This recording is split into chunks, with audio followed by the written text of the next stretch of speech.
Good morning, everyone. Welcome to the Committee of Adjustment for Toronto and East York. And really in accordance with sections 45 and 53 of the Planning Act, this meeting of the Committee of Adjustment is called to order. I wanted to explain briefly what the committee does. So the committee can consider applications for variances from the provisions of the zoning that applies to property. We can also give permission to extend or alter lawful non-conforming uses. And we also have the ability to consent to sever property to create new lots. So new lots can be created in a subdivision fashion. Before committee goes any further, we want to acknowledge that the land we're meeting on is the traditional territory of many nations, including the Mississaugas of the Credit, the Anishinaabe, the Chippewa, the Haudenosaunee, and the Wendat peoples, and it's now home to many diverse First Nations, Inuit, and Métis peoples. We also acknowledge that Toronto is covered by Treaty 13 with the Mississaugas of the Credit. All right, a few words about our process and administration here. Committee of Adjustment public hearings are now conducted in a hybrid in-person and virtual format. Some applicants and participants are going to make their submissions in person, and others will participate virtually by electronic means through WebEx, an online digital platform.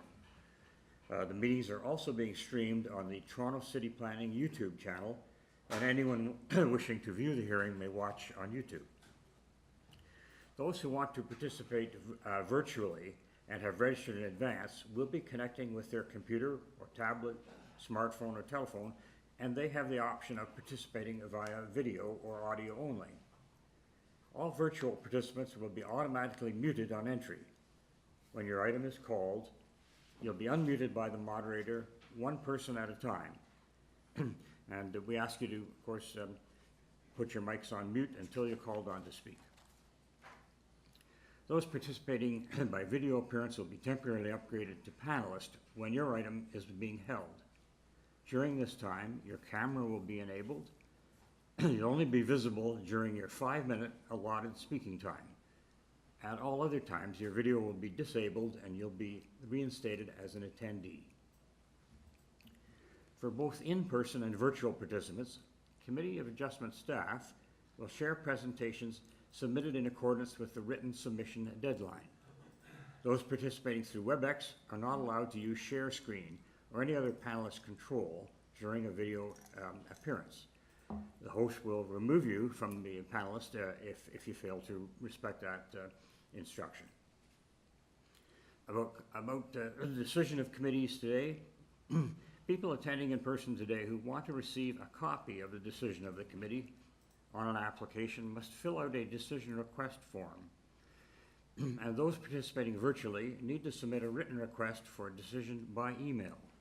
So please ensure that you include your name, address, and email address, because the Committee of Adjustment and the Toronto Local Appeal Body will be sending notifications and appeal updates by email. What happens if you don't agree with the decision?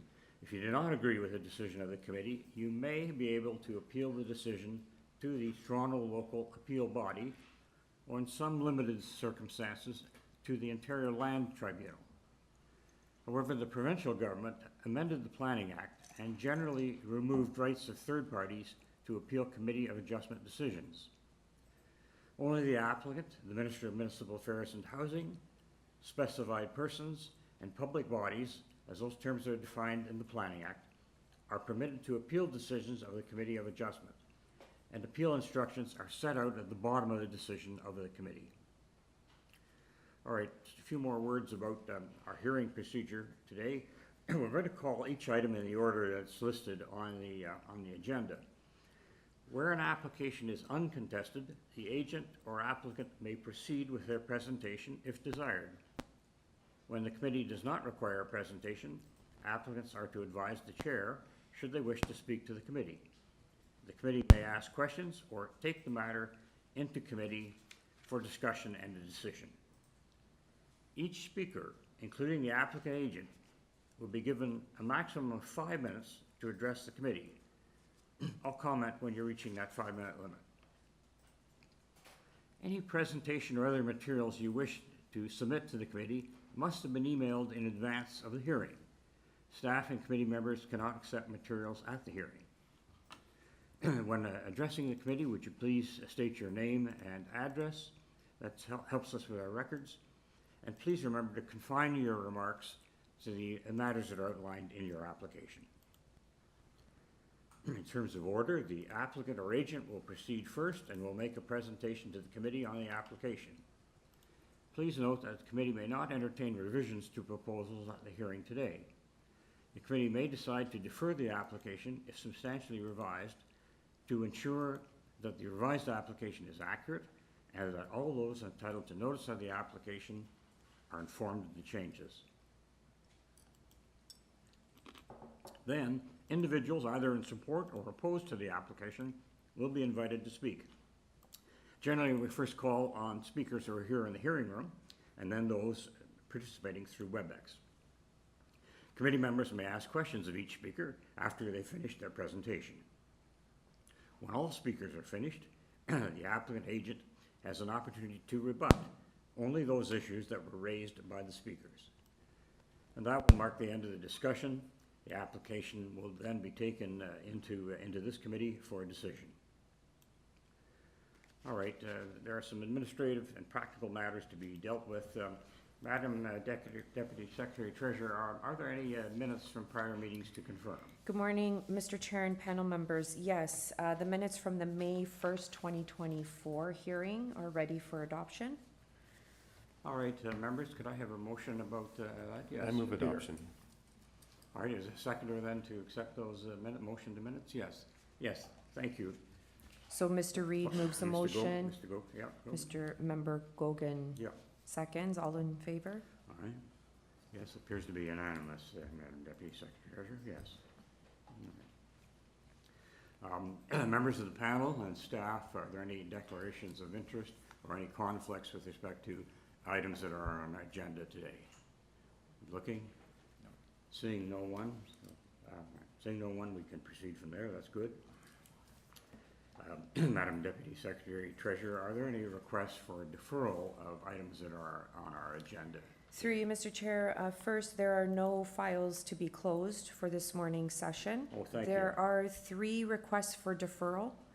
Item number 8253 Dunvegan Road, file number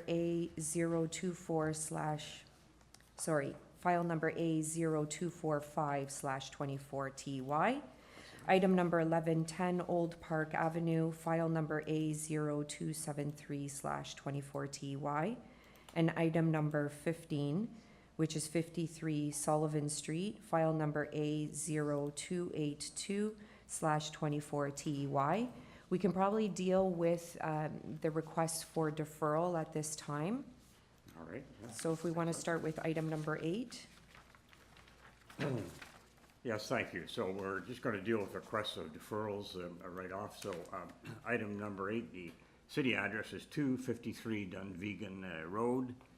And I'm just going to just get the materials that are here, relate to that.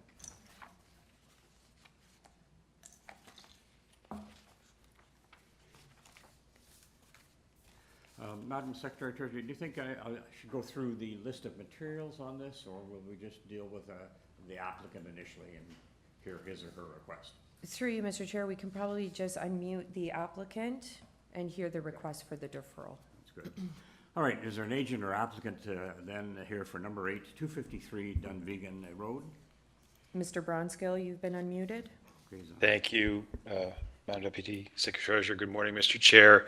David Bronskill, 333 Bay Street, Suite 3400, Toronto, Ontario.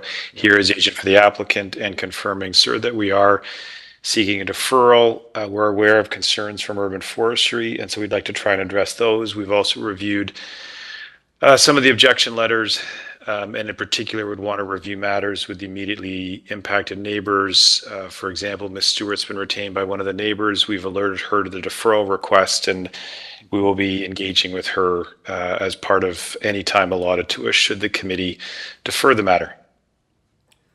All right, thank you. Yes, the committee had quite a bit of correspondence on this. So, yeah, you're asking to defer, so we expect there'll be some consultation, et cetera.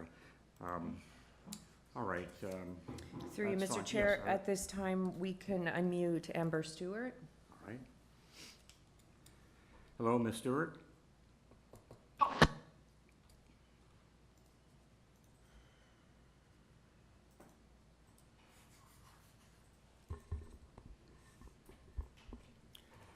I think I'm unmuted now. Good morning, Mr. Chair. Can you hear me? Yes, we can now. Thank you. Okay, thank you very much. Yes, it's Amber Stewart. If you'd like my address for the record, 70 Plunkett Road, Unit 6, Toronto, M9L2J5. Sir, I may be retained by other neighbors as well, but at this point, I'll say that I'm retained on behalf of Dr. Larry Chad. And Mr. Chair, yes, we are supportive of the deferral. So thank you very much to Mr. Bronskill for informing me of that. I appreciate it. Great, thank you. All right. Through you, Mr. Chair, we did have the owner register to speak at 259 Dunvegan Road. Yes. Not able to contact them. And then at this time, I'll also call up Leslie Marcus. Okay. Hi, good morning. Hello, good morning. Hi, how are you? Good. Thank you. All right. You've heard a request for a deferral from two lawyers that are representing various parties. And, yeah. What's your, do you have a position with respect to that application? I accept the deferral request. You're fine. Okay. That's, Okay. Good to know. Thank you. All right. Thank you. Is there anyone Do else? you need in the my au- name or address? Yes, thank you. I'm sorry, I didn't. please. Okay. No, I was kind of waiting for you. I was waiting for you. I don't do this often. It's Leslie Marcus, Yes. 272 Forest Hill Road. Thanks so much. Okay, thank you. Thanks for appearing in person. Great. Through you, Mr. Chair, we can go back to the agent, or the members can move a motion for deferral. Yeah, I think we can move it forward. So members, we've heard requests for a deferral, two from lawyers representing parties and a party here. So could we have a motion with respect to the deferral of this application? Yes, Ms. O. Okay. Yes, through you, Mr. Chair, I would like to put forward a motion to defer this application so that applicant can have enough time to address the concern of urban forestry and review the matters with the immediate impacted neighbors. Thank you. Is there a seconder for that motion? Yes, thank you, Paul. All right. All right, all in favor of that deferral of item 8? All right, that carries. So item 8 is deferred to another meeting of committee. Through you, Mr. Chair, we can move on to item number 11, 10 Oak Park Avenue. There's a request for deferral. All right, thank you. At this time, we'll unmute the agent.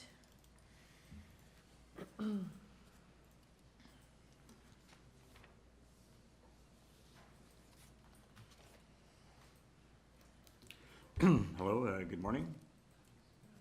I believe I was incorrectly unmuted. Okay, but you can hear us now, and just confirm you're. Sorry, I'm the agent for item number 10 at 80 Brunswick Avenue.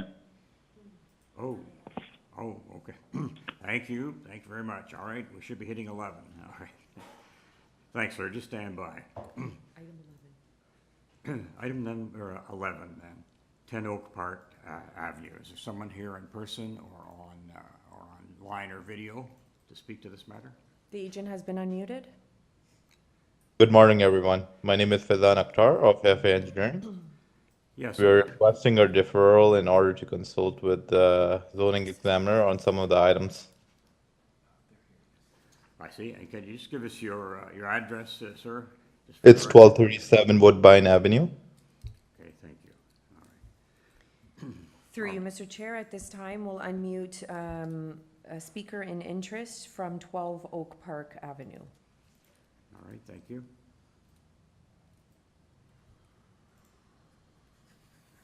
Good morning. This is Zero Brooks Badu, 12 Oak Park Avenue. I believe we're in favor of deferral, understanding that the request for deferral is to address concerns with the zoning bylaw and broadly some of the variances that were at stake in the letters that we filed anyway. Yes, so, okay, all right, so you acknowledge it would be good to check with staff and the building officials if needed, so, all right. Yes. Thank you. All right, thank you. Madam Secretary, are there other speakers? No, on- there are no other not there. registered speakers, so we can move into a motion. All right, members, what's your wish on this? Someone- Jordan, you want to? Sure. Through you, Mr. Chair. I think this is an application that would benefit from a deferral to give the applicant an opportunity to address some of the concerns that were brought forward, particularly with some of the neighbors and planning. Therefore, I'd like to bring a motion to defer the subject application.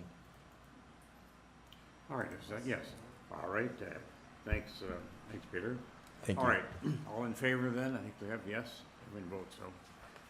All right, Madam Secretary, number 11, Tin Oak Parks Ave has been deferred to a later meeting. Through you, Mr. Chair, we can move on to item number 15, 53 Sullivan Street. There is a request for deferral. It should also be noted that the sign was not posted in time, so it's lack of notification. Oh, all right. But we will unmute the agent at this time. Hello? Hello. Yeah, good morning. Yes, good morning, could you give us? Hello. Yes, hi, could you give us your name and address, sir? Yes, my name is Hong Xin. I'm living in Brampton, Ontario. And you got a street address there we can just have for the record? Okay, yeah, that's number 2 Longevity Road in Brampton, Ontario.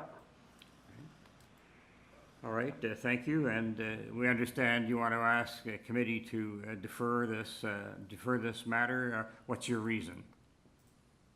Yeah, what happened just roughly 2 weeks ago, we got some verbal comments from the community planner. Basically, we would like more time to work with them so we can find a solution to to address their concerns. All right, we'll just ask you to stand by then for a moment, Madam Secretary Treasurer. Do we have any other speakers? Yes, All one right. speaker. Through you, Mr. Chair, we will unmute the owner at 46 Phoebe Street, What is it, Sydney Martin. Hi, good afternoon, or good morning, sorry, it's Sydney Martin at 46 Phoebe Street. For the record, I'm also speaking on behalf of 4 other property owners along Phoebe Street, addressed at 34 Phoebe, 50 Phoebe, 52 Phoebe, and 54 Phoebe. We are all opposed to this application. I understand that there's a request for deferral. I'm hoping that the comments that are addressed in this opposition letter that I proposed will be addressed as well in this, and that our main concern is that the application itself misrepresented the existing condition of the building, which actually holds 4 units currently, rather than will have 4 units once these items are, or once this renovation is complete, or the proposed application is complete. All right, and we understand that the signs are giving notice of this application wasn't up apparently when it should have been, so. No. All right, and yes, a deferral would give a chance to reread the material by the applicant and the owner if necessary, and go from there. All right, thank you. Any further speakers on the deferral? Through you, Mr. Chair, no. Members, then, with respect to item 15, 53 Sullivan Street, could I have a motion? Yes, Paul. Yeah, I think, again, this application would benefit from a deferral to consult with community planning, and also to verify that the data correctly on the agenda for the applicant is correct and aligns with current uses. So, is there a seconder for that motion, please? Yes. Ms. Illis, thank you. All right, all in favor? Okay, that item is being deferred from our morning agenda. Through you, Mr. Chair, that ends the deferral request, so we can proceed with item number 1. All right, thank you very much. It's helpful. All right, the first matter on our agenda relates to 6 Noble Street. I'm going to read out the purpose of the application and mention material that's already been given to committee. So the purpose here is to alter the development standards for an 8-story, 33-meter high, 8-story mixed-use building approved under site-specific zoning bylaw 862-2021 before the Interior Land Tribunal. So by increasing the building height to 11 stories, including a mechanical penthouse, as well as the total gross floor area from 9,500 square meters to 12,110 square meters, and to reduce the mechanical penthouse building setbacks east and south lines. Here's what committee has before it in terms of communications. We have a copy of the plan of survey, site plan, floor plans, and elevations. We have an arborist report and tree protection plan, a planning rationale from Ryan Doherty as agent. There's a shadow study, presentation materials, a copy of that site-specific zoning bylaw, revised maps relating to that zoning bylaw. In terms of comments, we've got email correspondence from the senior project manager, that's from Transportation Services here in the city. There's also a staff report from community planning, a memo or request from Metrolinx. Let's see if there's some further.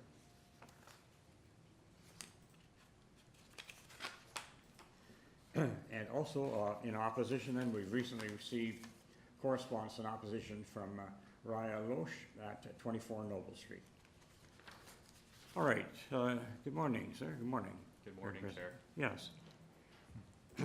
Could we get your name and address for the record, please? Of course. My name is Ryan Doherty, and my address is 3 Church Street, Suite 200 in Toronto. Thank you. All right. All right. Would you like to make a brief presentation of your application, what you're asking for?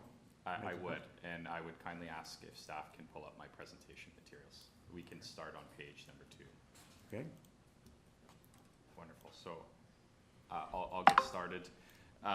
So thank you, committee members, for hearing our application today. Just by way of background, the site received zoning approval in 2021 to allow for the development of an 8-story mixed-use building. This application would increase the building height to 11 stories, plus mezzanine, reflecting a 3-story, 10-meter increase and a corresponding increase in density. And this application also requests adjustments to the shape of the mechanical penthouse and revisions to bicycle parking space dimensions. Given the ongoing housing crisis and the worsening market and cost environment, there has been heightened focus from both the public and private sectors on streamlining the delivery of housing and finding appropriate solutions to develop housing in suitable locations. This application seeks to address those challenges by providing additional housing to a project that is well along in the approvals process and is located in proximity to investments made in transit. So prior to this hearing, we have been working closely with city staff for the better part of a year to land on an appropriate built form and approach for this application. Any changes approved by you today would be carried forward through our concurrent SPA.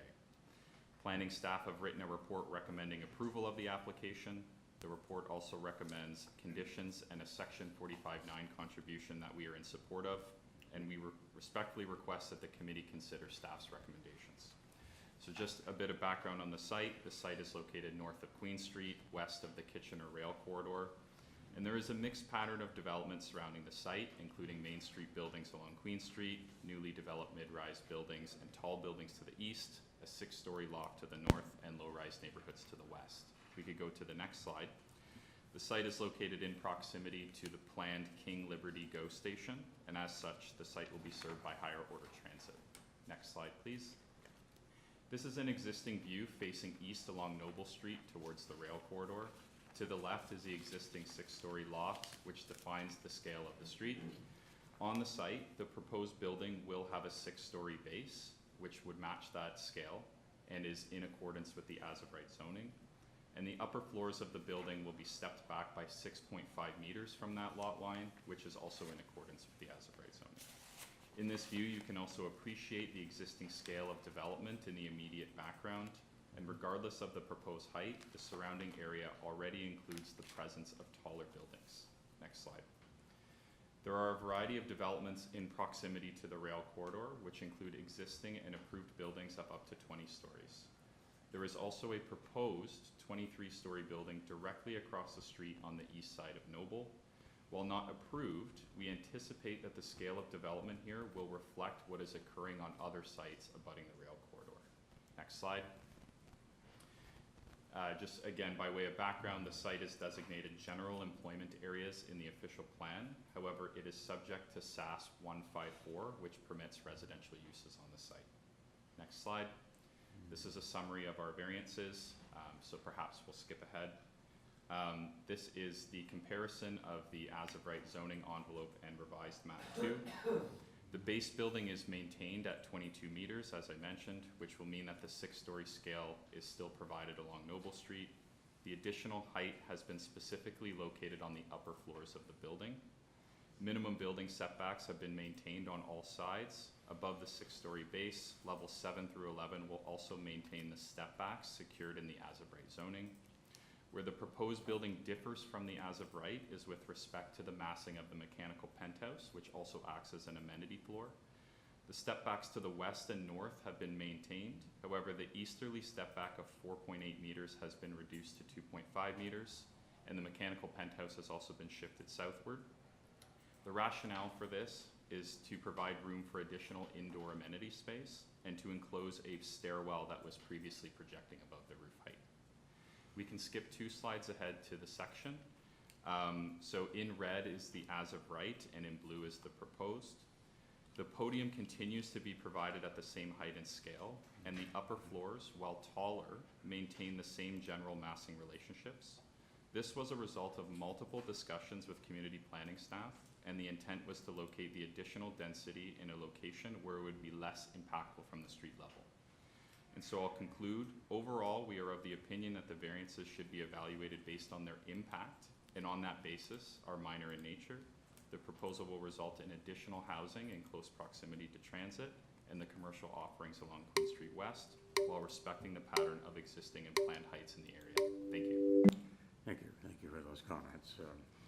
Yes, for the 3 additional stories, do you know how many units that would bring on? Yes, I have that here, I could tell you.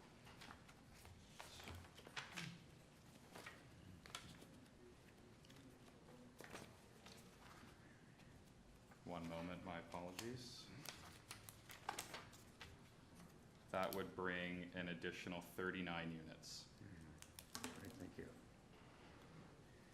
And you mentioned the community planning report, so your client is agreeable with that agreement under the Planning Act to secure some funds for affordable housing? Yes. Yes, all right. Chair is experiencing some technical, electrical stuff. Okay. All right, members, questions for the applicant here? No? Seeing none? All right. Then, could we have a motion, please? No, through you, Mr. Chair, Oh, we have some registered speakers. Thank you, yes. So at this time, I'm going to ask the owner at 26 Noble Street. Okay, thank you, sir, if you'd step back. Thank and you. You'll get a chance. to come up.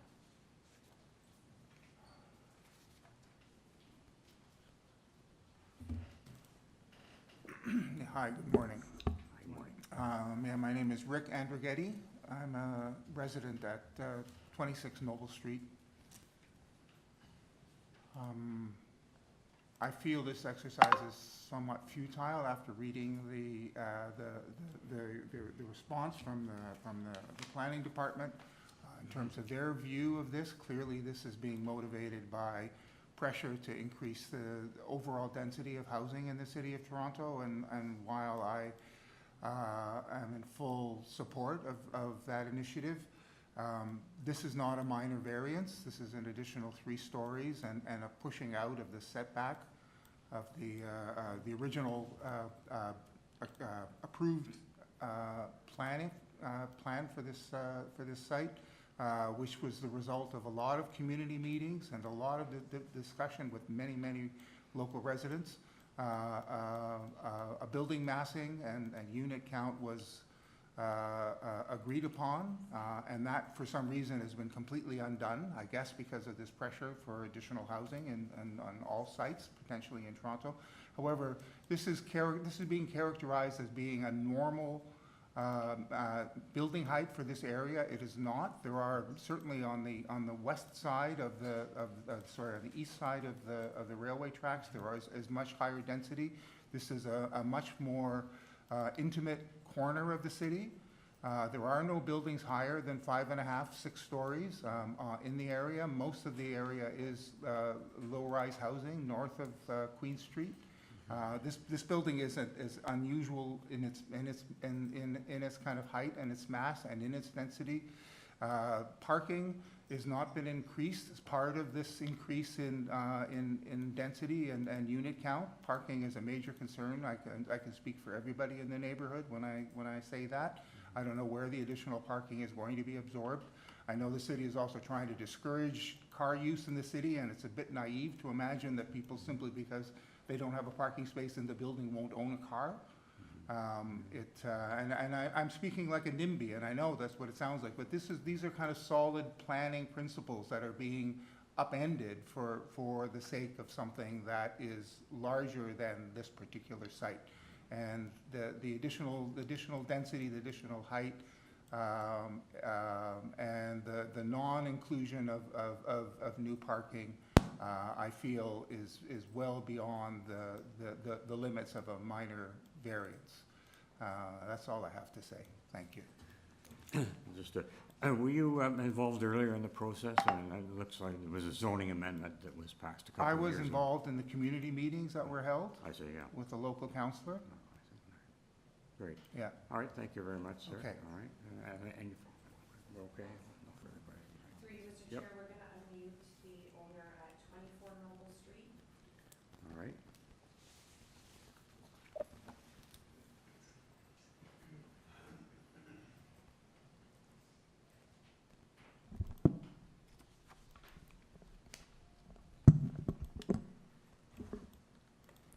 Ryan Loesch, you've been unmuted. Hey, good morning. Can you hear me? Yes, we can. We can hear you. Thank you. Great, thank you. My name is Ryan Loesch, and I'm a resident at 24 Noble Street, which is across the street from the proposed site.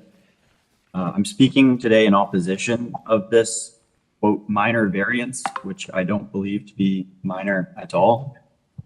Approximately a 37.5% increase in height here.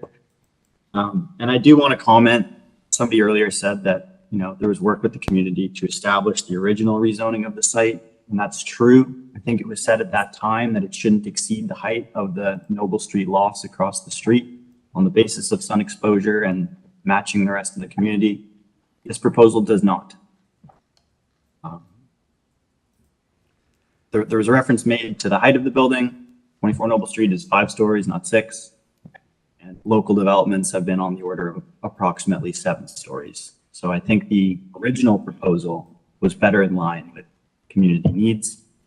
I'd also like to make a comment about the parking situation. It is difficult, and I anticipate lots of rideshare programs being servicing this proposed site, which is in conflict with pedestrian traffic on Queen Street, the huge congestion at the intersection of Queen and Dufferin, the bike shares, the streetcars. It's going to be a nightmare for occupants of the proposed building to access the major corridors because Noble Street is not a large street. It's congested at best of times.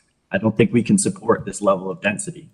And so all I'm saying is I'm in favor of the original zoning for 8 stories maximum. I think some thought should be given to that.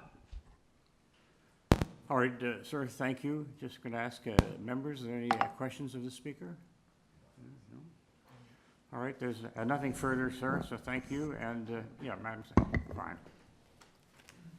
Yes, the applicant agent is coming back before us, and yes, I know, sir, you have an opportunity to rebut statements that were made.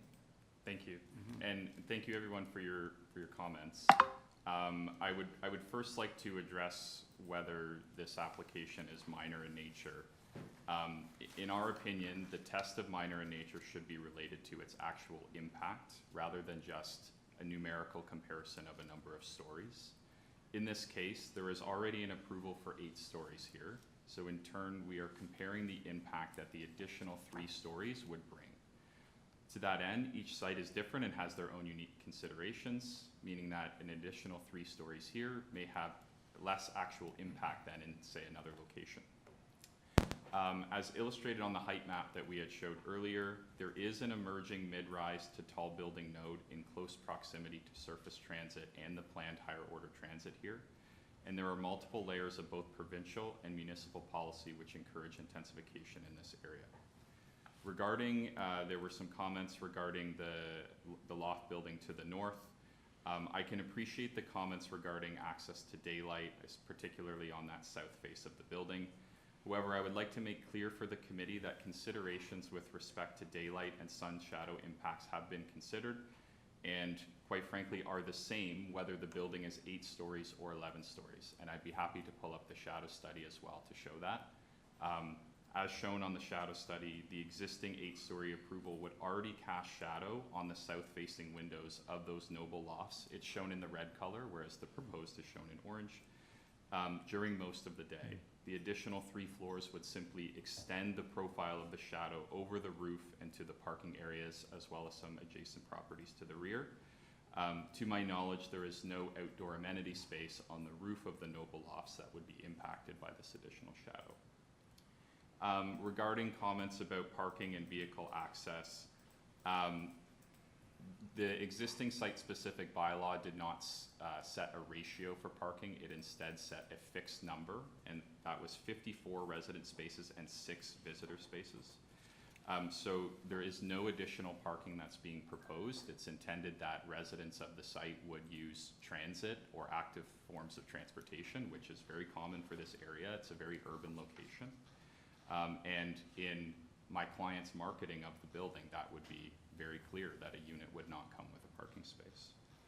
And finally, just speaking to the surrounding context, again, this is an area in transition. There are several examples of buildings taller than 7 or 8 stories, both to the west and to the east of the site. So I know we've spoken a lot about what's on the other side of the rail corridor, but just west of the site, there is a 11-story approval at Queen and Brock. That is not built, but that is approved. There's the 16-story Create-TO development at the Queen and Cowan intersection. And then again, there are existing and under construction buildings of up to 20 stories just east of the rail corridor, which are already visible from this neighborhood. And in our opinion, the site can accommodate more density given its built form adjacencies, including the fact that this neighborhood here, this pocket, already features a mix of building types, including the noble lofts. So I'll leave it there. Thank you. All right, thank you. Members, any questions for the speaker? Okay. All right, seeing none, thank you, sir. Thank you. So we'll take this, committee will take this in for discussion. Yes.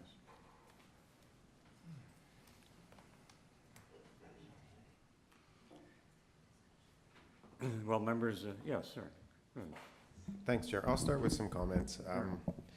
I think that the planning report, it's rare that we see a planning report that is this comprehensive, I'd say, and it's long, and it does provide a lot of analysis in terms of the tests and why the community planning department sees this as reasonable. So the fact that they're pushing it forward, I think it gives me reason to support it. As well, I think the sun shadow study did show, I think, quite well that the new impacts of this additional height were quite limited, I think, and mostly falling on rooftops and on the rail corridor. I think the fact that they also kept the podium, the 6-story podium as it was approved, I think goes to minimize additional impacts as well. So I hear the neighbors' concerns about additional development, but I do think this is a supportable application. I don't know, if my colleagues don't have any further comments, I'll put forward a motion to approve it, subject to the community planning conditions, which are a very important part of this, and the Metrolinx condition. All right, is there a seconder for that motion? Yes, let's go again. All right, all in favor of that motion then? All right, you see, approval is given. It's passed, all right. Thank you.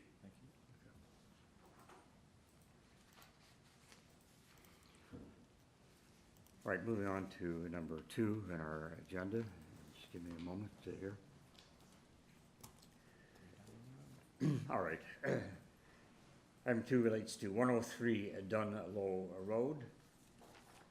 And committee has materials and correspondence in connection with that. I'm just going to briefly outline them, and then we can hear from an applicant or agent.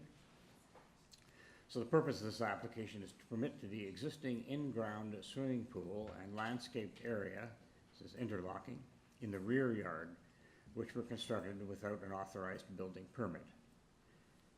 Committee has the following: a copy of a plan of survey, site plan, floor plans and elevations, a revised site plan received May 14th, 24, an arborist report and correspondence from Heather Lang as agent. Finally, we have, in terms of comments, from the assistant planner, community planning, and their support.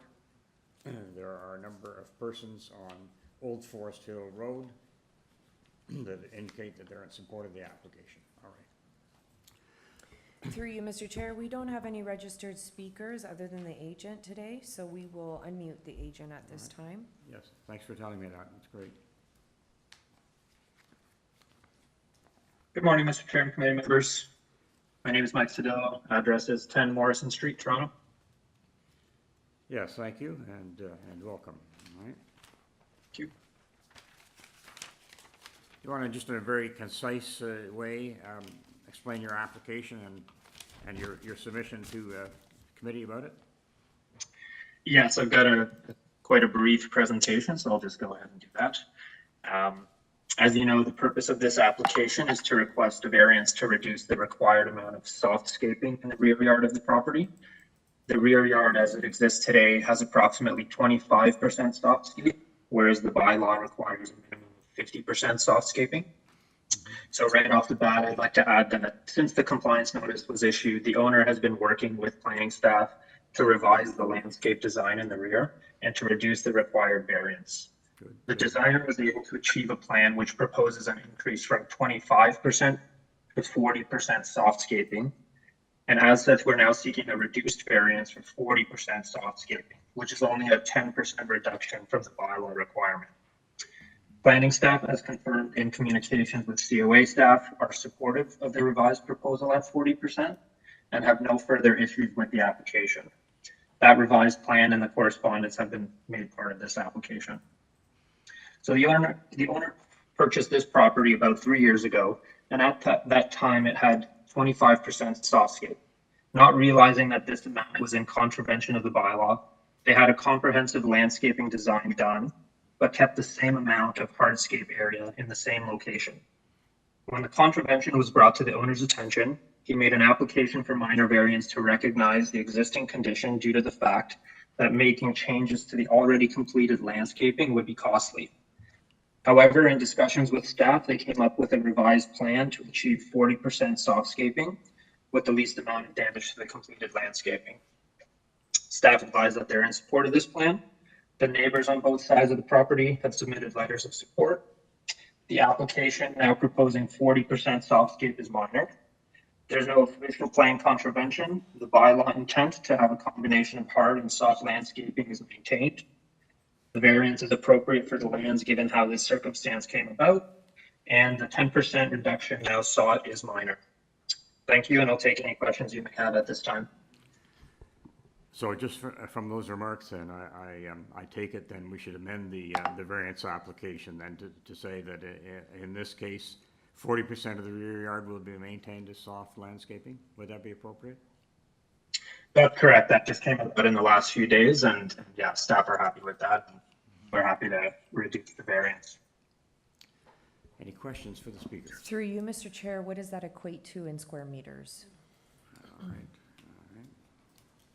And that's the question to the agent. Yes, I have that. So Great. 40% would be 118 meters squared. Softscaping.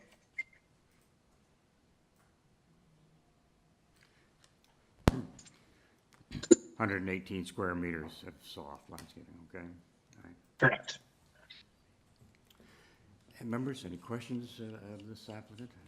I'm sorry, I'm not seeing so well. All right. Thank you, sir. Are there any, no, you had mentioned there were no speakers on this matter, Madam Chair, so I think we can take it into committee, Secretary Treasurer, and yes. Yes, through you, Zilla. Mr.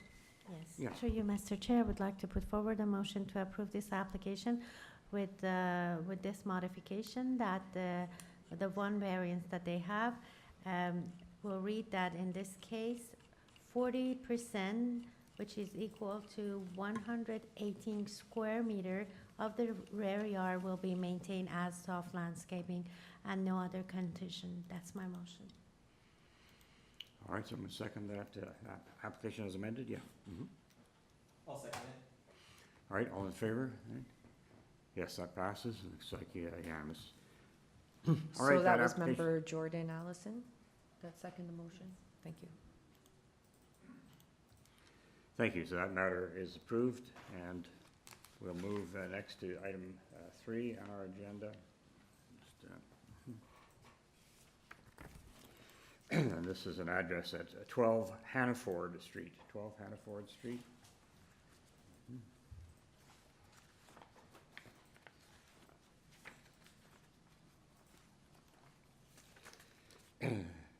Members and audience, so the purpose of this application at 112 Hannaford Street is to alter the existing 2-story townhouse dwelling by constructing a rear 1-story addition and a rear ground floor deck.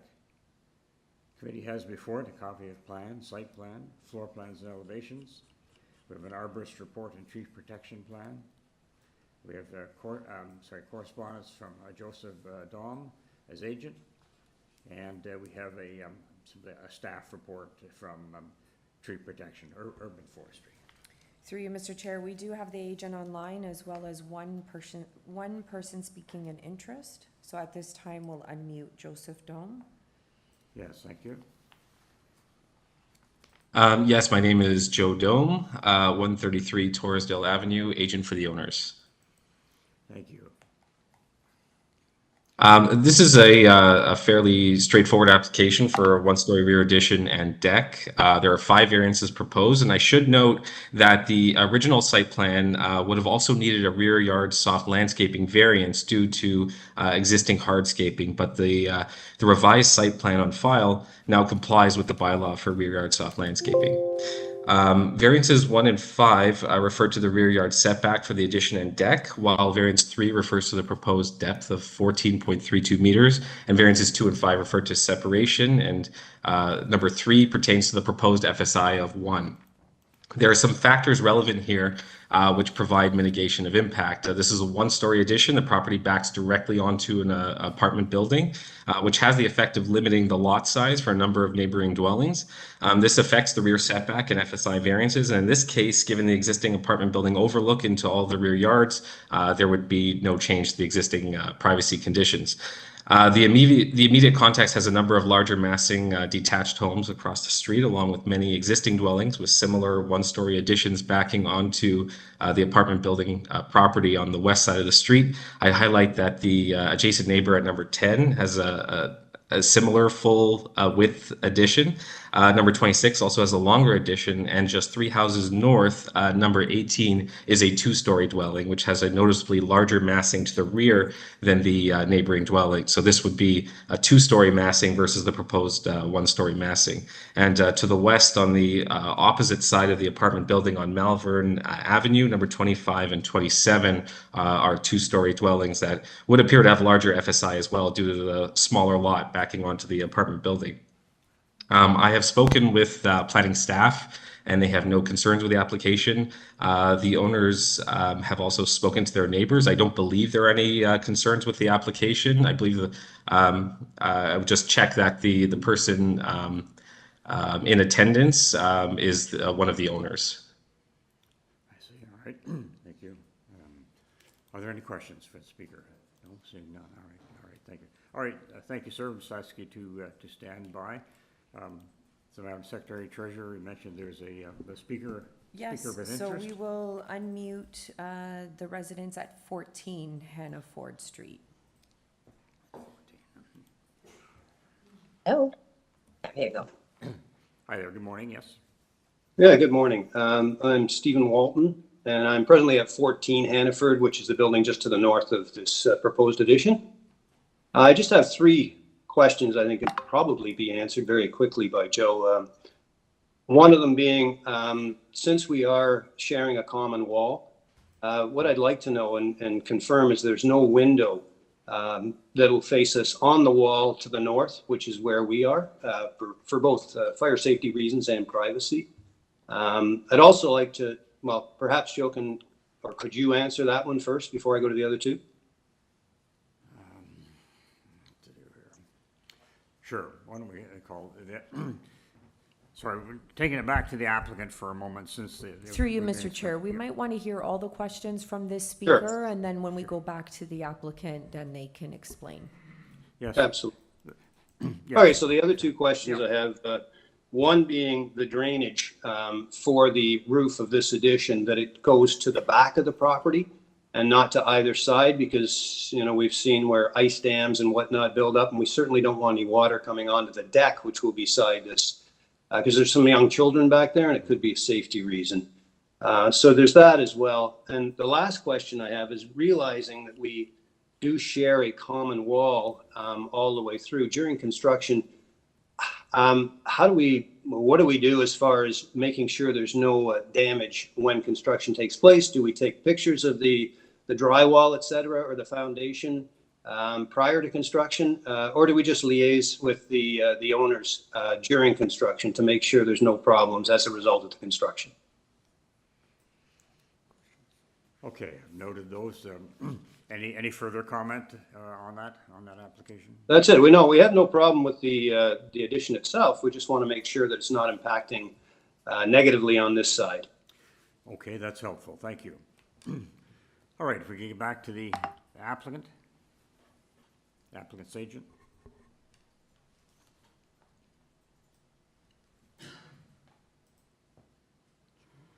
Yes, to speak to the neighbor's comments, I don't believe there is a window proposed on that side of the addition.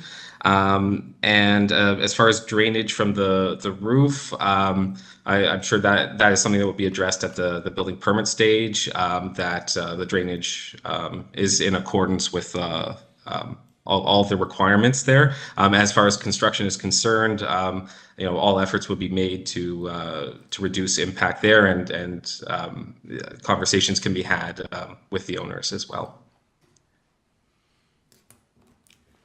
There with the applicant being put forward, say, a type of construction management plan, something like that, to also take into account, what's to be done in terms of any dust, debris. Sure. Members, any further questions of this applicant? All right, thank you, sir. We're just going to take this into the committee then. Yes. I'll move this. I'd like to make a comment and also move this. I do find this minor in nature. I think it's good that the neighbor immediately to the north, they're in active discussions and supportive of the application, and while some of the issues the neighbor brought up are more specific to the building permit process and the construction process, it's good that those issues came up. But I find the proposed variances and the adjacent impact to be minor in nature, and I'd like to move we approve this application. Yeah, I know there's an urban forestry. Oh, there's an urban forestry note number two. Excuse me. Thank you very much. All right. Yes, all right, thanks. Seconded by Mr. Reed then, all in favor? All right, it's approved with that condition of urban forestry.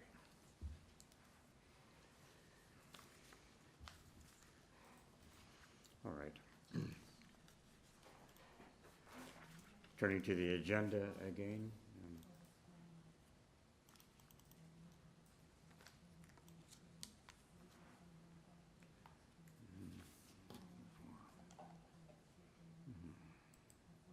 We're just pausing for a moment for a little administration.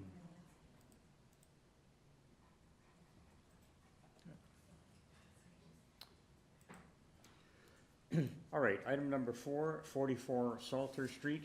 In terms of material that's with the committee, we have, first of all, its purpose, of course, is to alter the existing 2-story townhouse dwelling with 2 residential dwelling units by constructing a new rear second-story deck with stairs.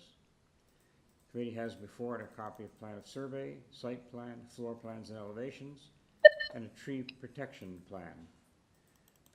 Commenting agencies from TRCA and from Metrolinx. Metrolinx review, probably just a warning. All right. Through you, Mr. Chair, we do have Chris DeFina and no other registered speakers. Good morning. Morning. Hi, Chris. Good morning, Mr. Speaker, and thank you to the committee. We are requesting to replace the existing deck, which is not in good condition. The house is a legal 2-dwelling residence with 2 families, each residing on each floor. The deck will provide each of us with a private outdoor space. We are requesting a setback on the rear, which we have matched other decks in the surrounding area.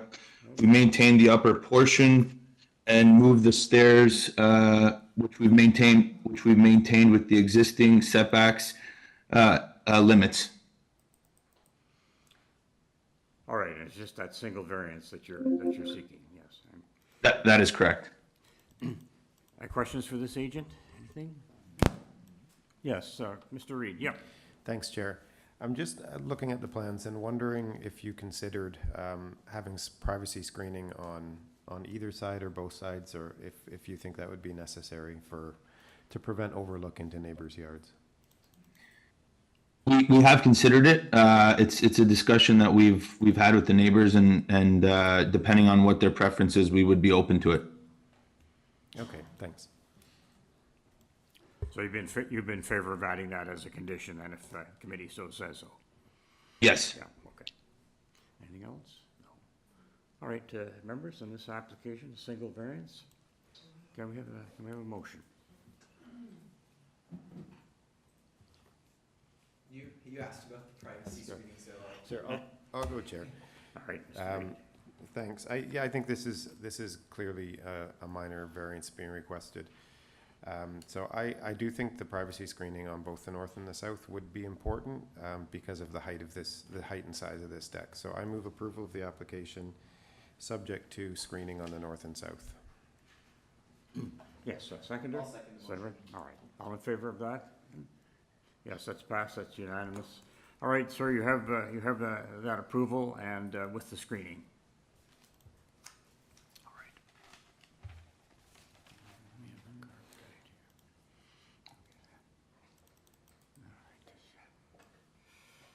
Fine, just taking a moment to get documentation.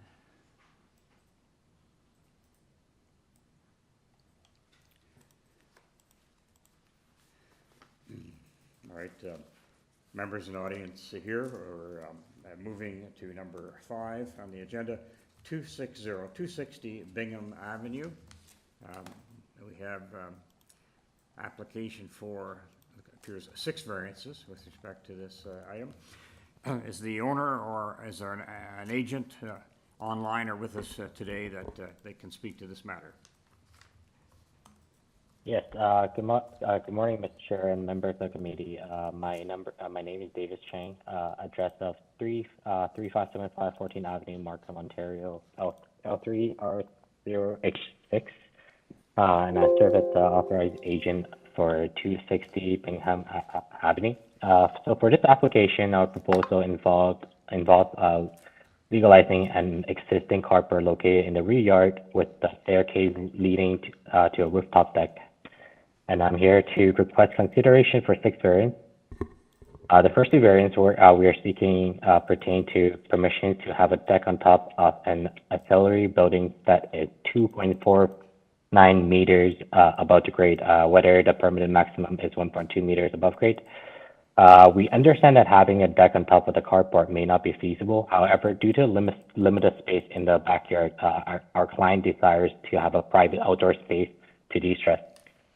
The third variance pertains to lot coverage for a cellar building, which is specified at 27.46 square meter, exceeding the permitted lot coverage of 6.5 square meters. We acknowledge that the proposed development exceeds the maximum lot coverage. However, the proposed carport was to provide a safe place for parking during the winter. The fifth variance pertains for the rear yard soft landscaping, which is specified as a minimum of 25%, which our proposed percentage is 0. It is important to note that these conditions were pre-existing when the owner purchased the house, all of which were interlocked, and they had no knowledge with the zoning bylaw that soft landscaping is required. Regarding for variance 4 and 6 inches for setback requirement, which we have no comments on them, as the structure itself is existing. I hope the committee would consider approval for this application, as I believe that the requested variants are not anticipated to impact the street views or the neighbors significantly. The location of the proposed changes at the rear of the property and at the end of the laneway should minimize any potential visual impacts. Thank you. All right, thank you. Members, any questions? Sir, I'll just ask, I see that there was a community planning report. I take it you've read that, you're aware of it? Correct. Yeah, thank you. All right, Madam Secretary Treasurer, do we have a further speaker on this item? No further speakers for item number 5. Can I make one question for the applicant? Please. Would the applicant, given it's an existing condition, or would they be open to adding privacy screening to the north and to the south? Yes, so I believe that our client will be happy to meet with the proposal from the city staff to approve this application. So they are open of having that. Thank you. Yeah. Yes, it's just the chair again. So just wondering if, on the soft landscaping, is there any place sort of for movement there, right? A minimum of 25% in the rear yard it calls for, and 0. Nothing is being maintained as soft landscaping. What's there at the present? Is it concrete or are there pavers? Right now they are all just interlocked. Interlock. Yes. Okay.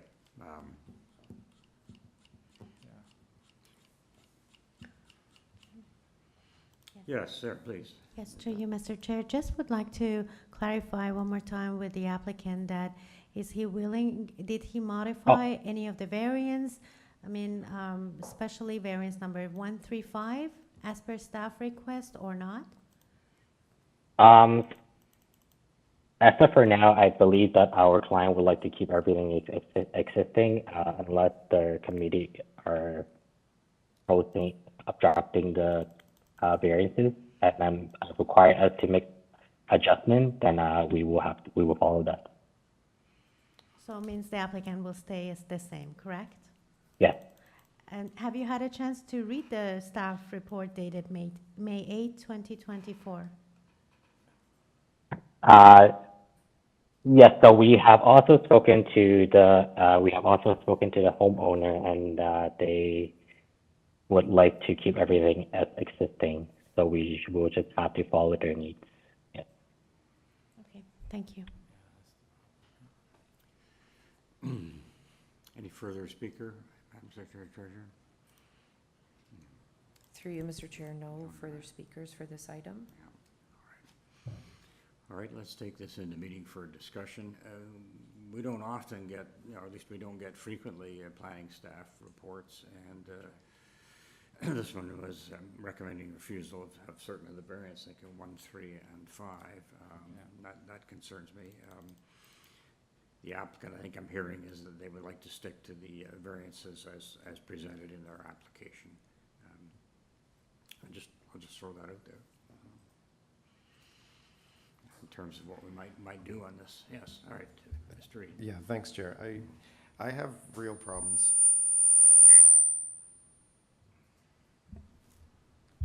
with this application. I'm disappointed that the applicant hadn't made any kind of attempts to address the soft landscaping. I think that is doable. The fact that there's no movement on that. And then I think it's always hard, this platform up in the back, there's significant overlook, I think, to all of the surrounding properties. And so I don't think this is minor, and I feel poorly for the owners that it's already built, but as we know, we can't let that sway our position on the variances being requested. I think that the impacts of this are major, so I can't support it. Thank you for that. Any other, yes? Yes, to you, Mr. Chair. I agree with my colleague comment, and especially the site is designated in a neighborhood, and the official plan means it's whatever they're proposing here is not fitting the existing physical characteristic of the neighborhood. So especially the areas which are in the neighborhood designation should be, they should just offer or design something that is more prevailing, like height, massing, scale, and everything should be fit with what we had in that neighborhood. And I believe that what they are built there is not fit with that neighborhood. And I'm not supporting this application. All right, could that be put forward in a motion then? Is a motion? Yes, please, Mr. Reid. Sure. I'm going to go with planning's recommendation, but also I think variance 2 is not desirable either. I think I don't have an issue with the fact that there's a parking carport, but I think that number 2 should be denied as well. So I would move a partial approval, so that would be approval of variance 4 and 6, and refusal of variances 1, 2, 3, and 5 for the reasons that I said. Have a seconder for that motion? Okay. All right, yes, fine. I will second Seconded that. by Mr. Allison. Thank you. All right, all in favor with respect to those. All right, we have 3, okay. I think I vote for, I'm just trying to figure out how that affects the total application, so, yeah, All right, and 1 dissent vote, yes, for this, and Zillis is that. All right. Okay, sir, there's a partial approval, some of the variances, but some other variances were not approved, so thank you for that. Committee will move on to another item. Yeah. Take a 5-minute leave. Sure. All right, we're going to make a 6 or 7 minute break, and we'll continue from there. Thank you. I'll just raise one matter, sort of administration of what happened. I don't know if you saw it, there was an email last week about a warning system that they're testing across Canada, and they said Ontario would happen on May 15th, which is today, at 12:55, 5 to 1.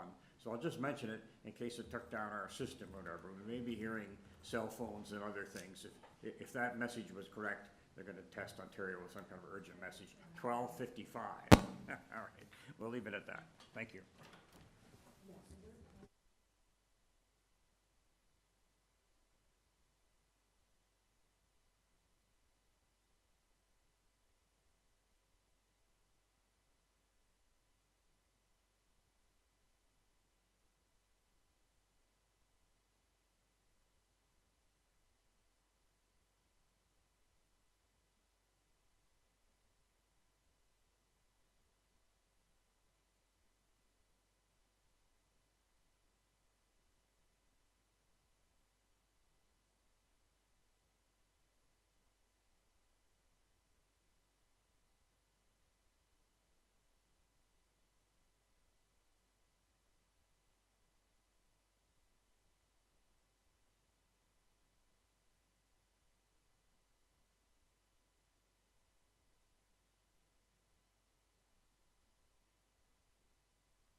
All right, we're coming back into session.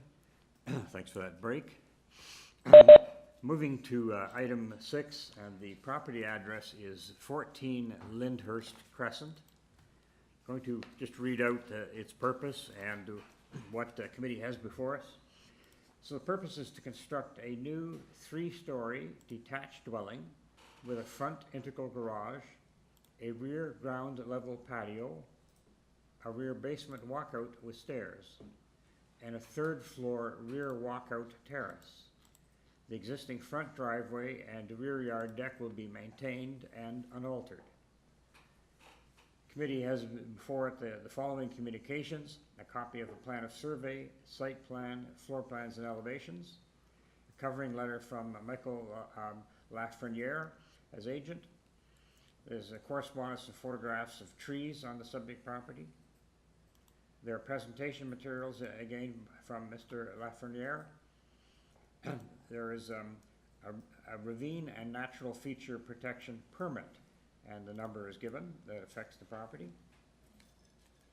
There's, in terms of commenting agencies, there's a staff report from that ravine section. And there is also then in support, we have correspondence in support from a number of people. I'll just mention from the streets: Wells Street, Nina Street, Lyndhurst Street, Spadina Road, and West Hill Avenue. There's opposition. There's correspondence in opposition from Maria Rosen at 7C Austin Terrace, and also from Robert Levy, who is the from the Casa Loma Residents Association. And there are materials put together by Mr. Levy on behalf of that association. We'll find out if it's incorporated or not. And so that's what we have before us. Through you, Mr. Chair, at this time, we do have the agent here in person, and we also have Mr. Levy calling in to speak in opposition. Thank you, very helpful. All right. Oh, in person, good. Good morning, sir.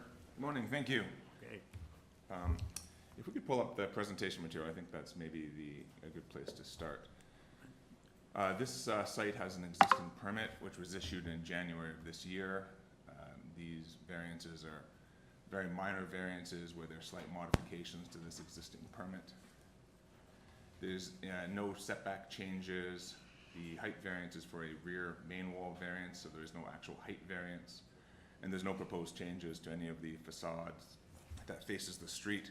So the impact as it is on the neighboring street is incredibly minor, as it's exactly the same as it is in the existing building permit. So this first document here, in the red line, the diagonal line, the building depth is measured perpendicularly to the street. So that's our approved building permit at the top. So we're seeking to square off the corner of the canopy. There's an architectural canopy. It doesn't enclose any interior space.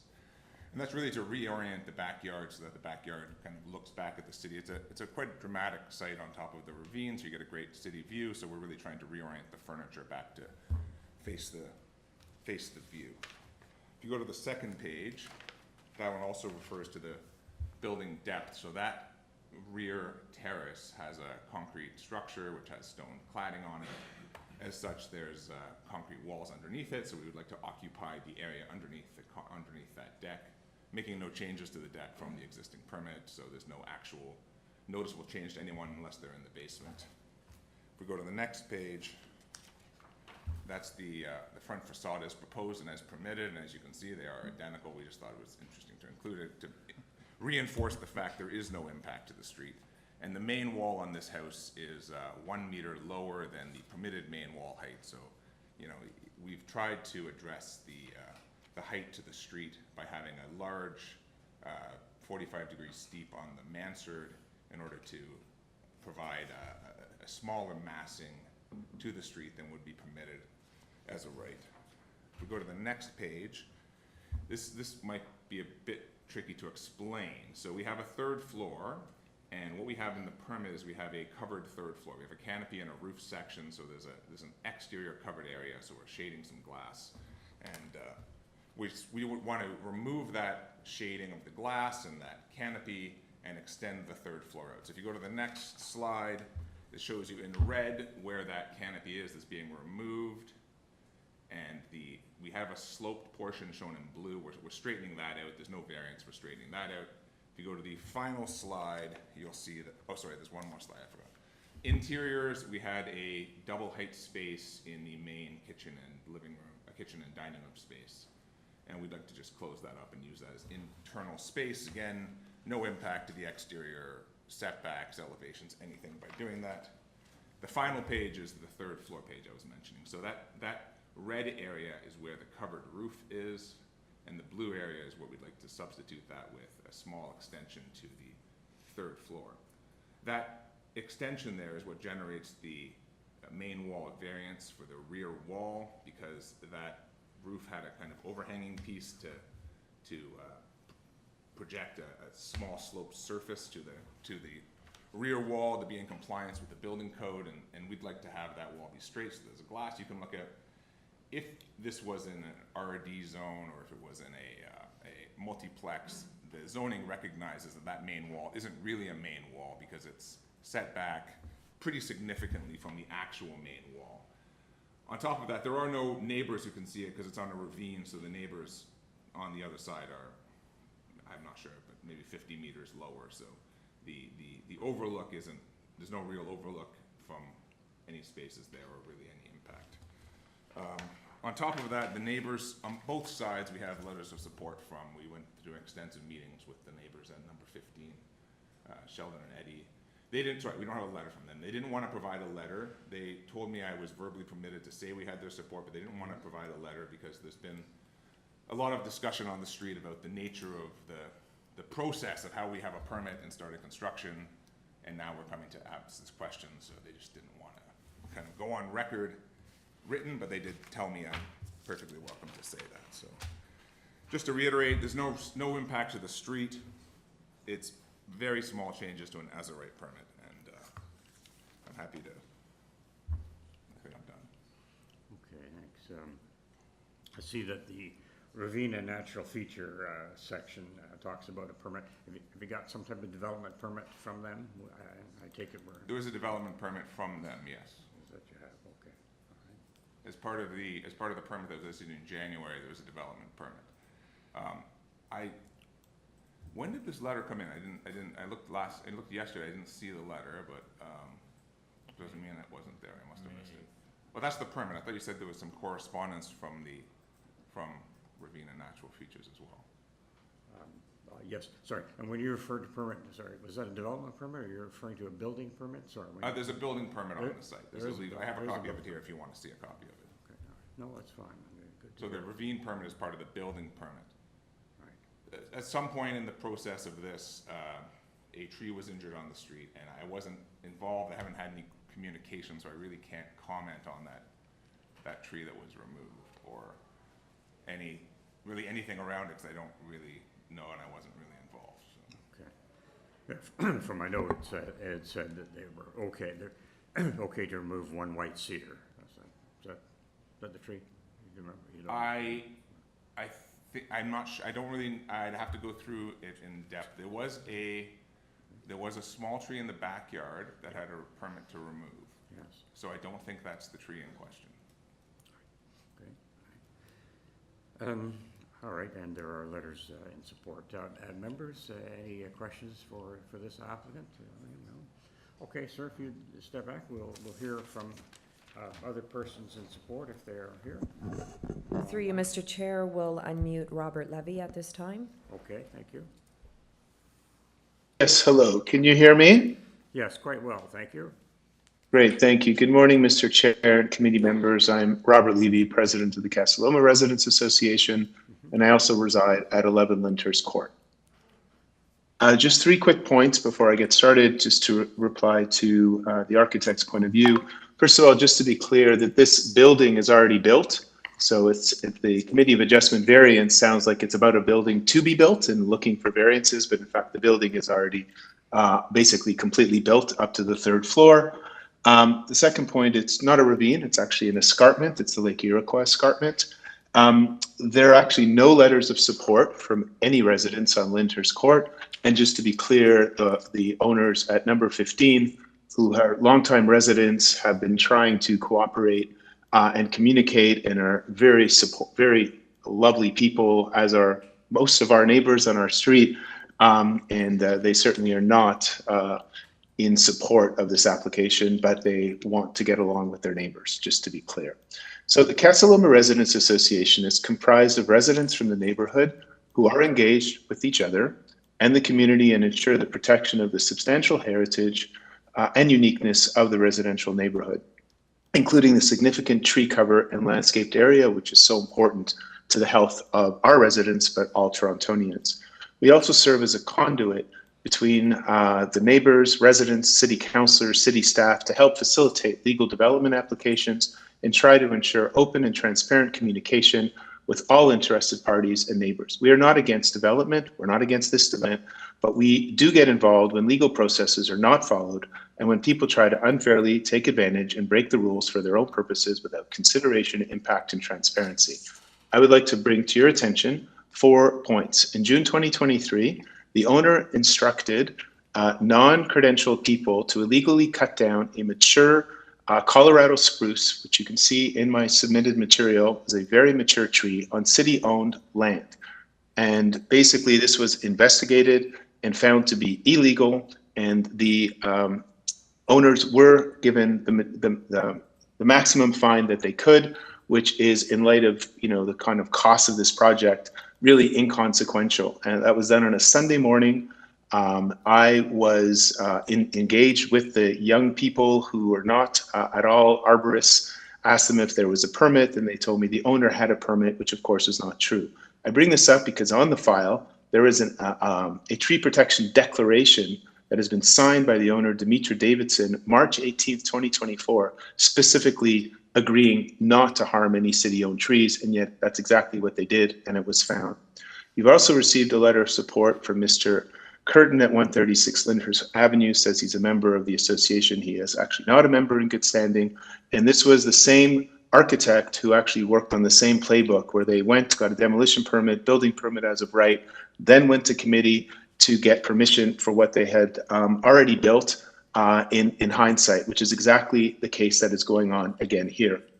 Here, the excavation is complete, the framing is up to the top, and in fact, on May 6th, there was a building inspector, Chris Rigel, from the city to attend to check whether the building had already been built further past what they were permitted to in the building permit, and he was not provided access to the basement space, which is what he needed to get access to in order to measure. And that temporary staircase that had been there during the construction had been removed, and he had noted a deficiency in the file. So I do not think this should be approved. The last point is, you could see on the plans of the street of the site plan, this is a unique jog pattern of houses where the houses stick out in front from each other as you head west. But in the back, because of the ravine, the property, like at number 15, number 16 sticks out further on the east, but then they get a break from number 15. So there's a jog pattern way, which basically interferes with your light on the east side, but on the west side gives you a break. In this case, the addition that is built, and it's been built already, but you had said before that that doesn't give them permission if it was built without permission, is actually taking away that privacy, the light, that is the pattern on the whole street. So I think basically the neighbors in this street and the neighbors at 15 tried for months and months to communicate with the owners and the builder and the architect to try to have a conversation about what was being built. You can see from the pictures of what's as built, the number 15 now is basically going to be crowded in on both sides, which I think is unfair and as bad as a precedent. That's the one now that is going on the west side. The whole pattern of the street gives them a jog. That's the one that they face on the east. And at the end of the day, they're supposed to get the same benefit on the west, which they're not getting from this property. So I will stop right there. My time is up, and appreciate the time of the committee. And I just wanted you to be aware of the background. Yes, thank you for those remarks. Members, do you have any questions to this gentleman? No? Through you, Mr. Chair, no other registered speakers, so we'll go back to the agent. Yes. Okay. Right. If you look at that site plan right there, I'll just address the question of the jog right there. You can see the property on the top of that project is number 13. You'll see we do have a letter of support from, there's an email from number 13. Ralph Giannone is the, he doesn't state his address, but it's well known if you look at this, if you look at the street, this is Ralph's own house. He's a force on this street. And it's the one that has the down one more. It says Settlers right there. If you zoom in, that's a letter of support from Ralph. So, and with respect, we must be talking to different neighbors at number 15, because I attended 2 meetings with them and had multiple phone calls with them, and they have no objections to this. They told me I'm allowed to say that. I'm happy, I'm going on record saying what they told me I can say at this hearing. So, you know, Mr. Levy is a neighbor on the street, and, you know, they don't want to, they're trying to have some a harmonious street life, which, you know, we're almost getting to. As it goes to anything in respect to the built form, there's an existing building permit. I showed you the drawings. I'm happy to go through the existing building permit. I have it in my hand here. There's no 3rd floor built. When he says it's been built to the top, the 3rd floor is not started. There's only 2 floors that are built. And that's being built in accordance with the legal building permit. So, you know, anyway, I'm happy to answer any questions, I guess, if there's any questions about the state of the building permit. Or, more importantly, the variances. Well, just sort of apropos of that, I see that there's an urban forestry condition, so probably means you've got to apply to injure or destroy a tree.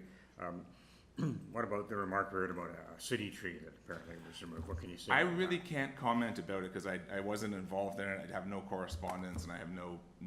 I know what happened. I don't know how it happened or what the resolution was. I'm sure the city knows that it happened, because if I would trust Mr. Levy on that point, that there may have been a fine issue, but I haven't had that discussion. Or All right.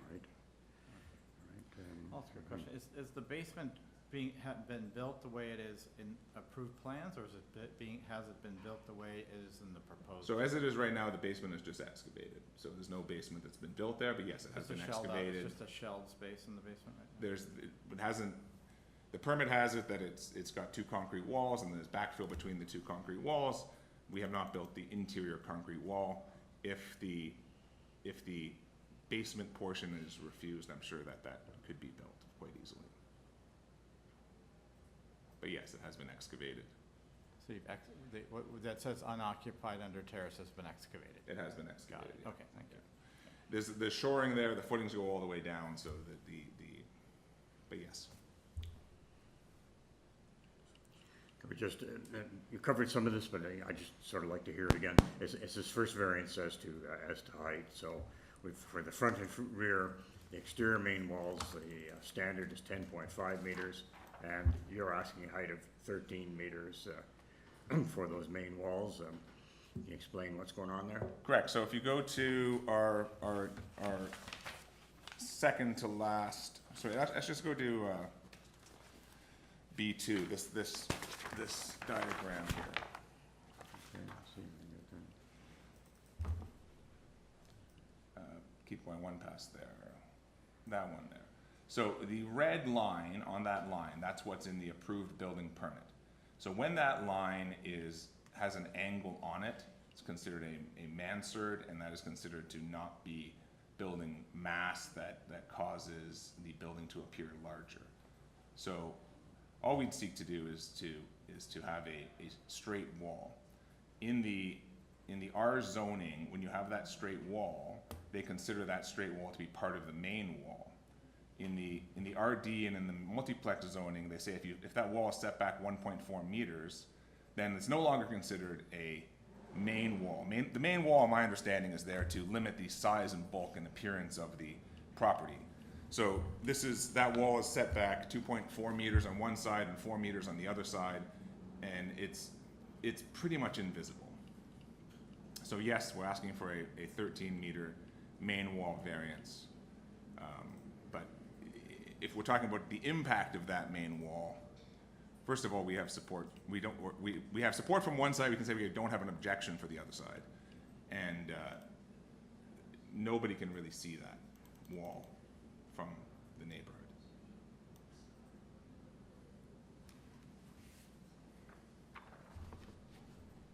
So maybe it's not quite clear. So we've got the red dotted line, you're saying is a permitted roof if it was a mansard kind of? Correct, yes. Right. So in effect, you're removing massing. We're at the making back. the third floor smaller. Yeah. Yes, the mass will appear smaller than the permitted mass. Right. This is a very weird part of the zoning that's existed for a long time. It's kind of A-B side of the dormers versus main walls, and I think it still needs some work. Any other questions for this applicant? No? All right. Okay, sir, thank you. You take a seat and we'll have some discussion here. Members, there is an urban forestry condition number 1 if the application is approved. But 3 variances. Any comment? Yes, go ahead. David. Sure, Chair. I think these are all very reasonable, and as we saw, I think the diagrams are helpful to understand because it isn't the most straightforward design of a house. So I think, in effect, there's massing being removed at the end, at the rear, and the variance related to depth is really just the lower portion. I can see really no impact of approving these. They're very minor changes to what's already been approved, and in some instances they lessen the impact of the house. So I'm happy to move approval of this, subject to urban forestry condition 1, and just for clarity, I would tie it to the east and west elevations as well, just so to kind of codify what is there. Yes, please. Through you, Mr. Chair, I'm happy to second that. I might just add a friendly amendment just to add substantially in accordance with on those elevation drawings. Just the wording. Yeah. All right, that's been seconded. All right. All in favor of that motion? Here? All right. Sorry, Mr. Gogan? Sir, were you in favor? No. No, okay, thank you. With 1 dissent, please. All right. Move to the next item on our agenda, which is number 7, 561 Bloor Street West. Just give me a moment to get notes, and I'll just ask the applicant or agent to come forward. 7. Through you, Mr. Chair, you'll have to introduce the item, and then we will unmute the Yes. agent, and there's no registered speakers for this one. Thank you, that's quite helpful. All right.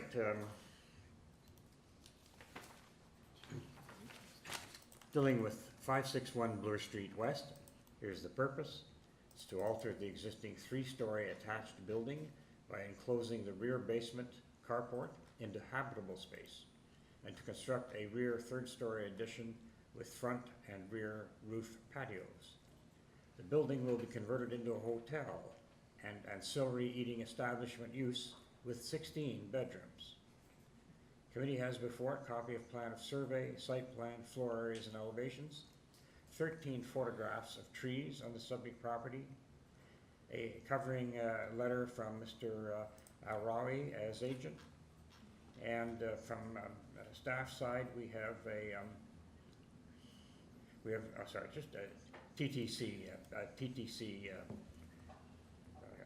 comment, possibly relating to this being near a subway.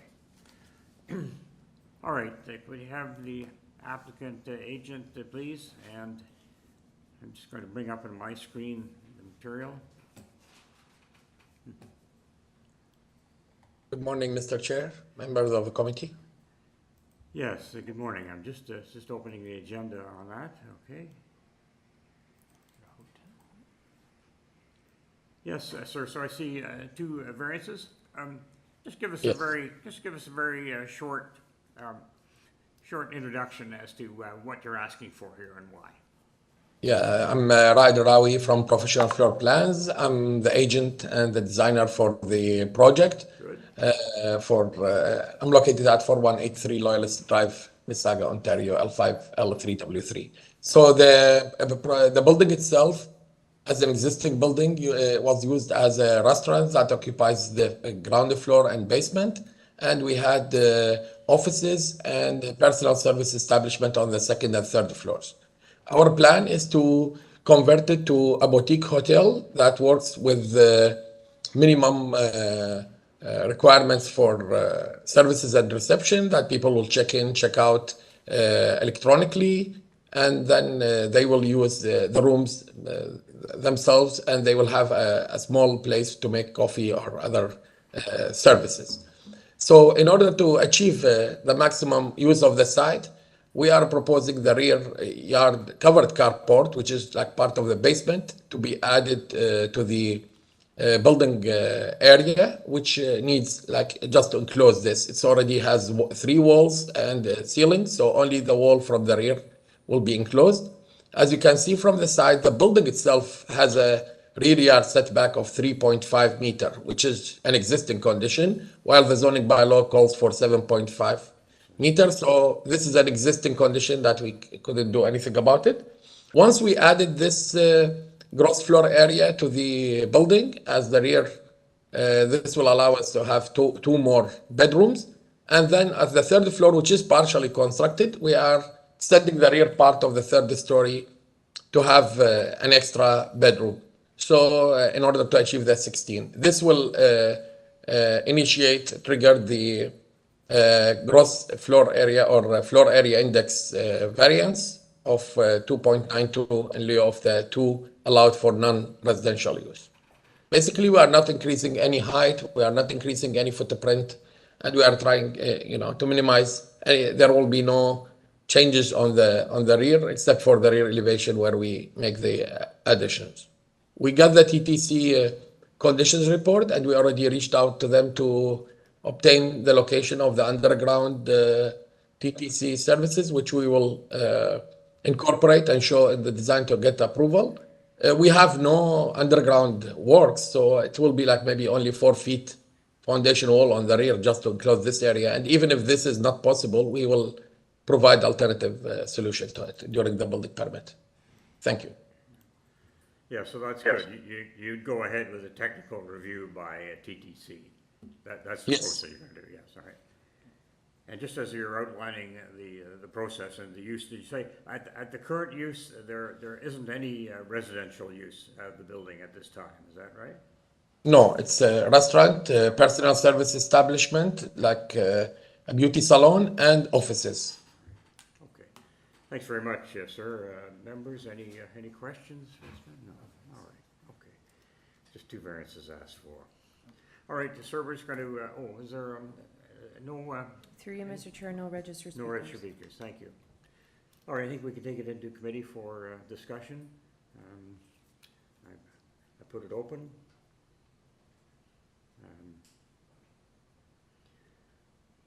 So he's just saying with variance 2, we've got really, I guess, an as-is condition when we're talking about the rear yard.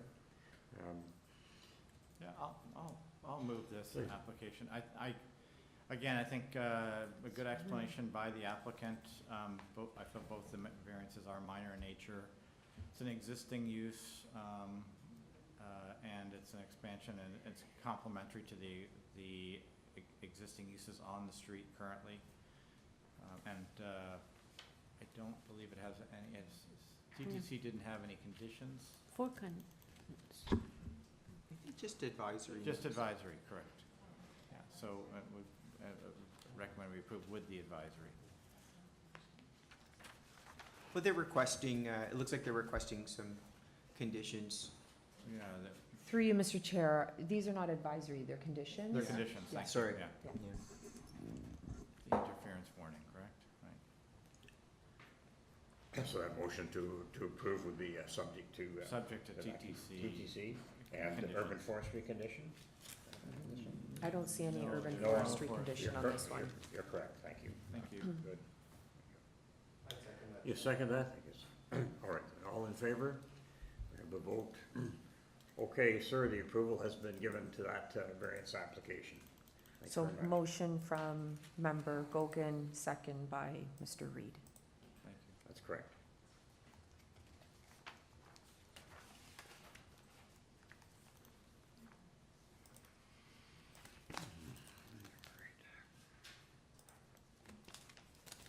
Through you, Mr. Chair, item 8 was deferred, so we can move Yes. on to item number 9.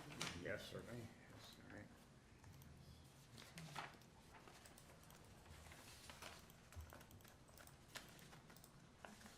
all right. Earlsdale Avenue, let's get to that for the moment. I'm gonna check just want to also turn just my own notes on that.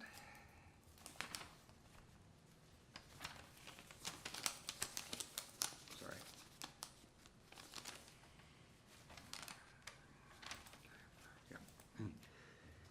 All right, yes. Next on our agenda then, item 9, 108 Earlsdale Avenue. It is, purpose is to construct a 3-story detached dwelling with a front porch, a front integral garage, a front basement walkout, a front 3rd-story balcony, and a rear ground floor deck with stairs. Committee has before it, in terms of communications, a plan of survey, a site plan, floor plans and elevations. A revised site plan came in on May 7th. A redlined notice from, take that's from a city official. 3 photographs of trees on the subject property. Correspondence from Francesca Burdett Coots. And there are presentation materials from that same person as agent. Commenting agencies, we have Transportation Services, a comment. And we also have a staff report from Community Planning. All right, just taking a second here. Through you, Mr. Chair, we do have the agent or owner online, and we do have 1 registered speaker online. So Thank at you. this time, we'll Please. unmute. Yes, that'd be fine, thank you. Francesca? Hi, good morning. My name is Francesca Burdett Coots. I'm the owner for 108 Earlsdale Avenue. Okay. Thank you. Yeah. So, do you want me to go through a presentation for this? Yes, we'll just keep it concise and brief if we can. And your friendly chair just needs a second to get his things up here.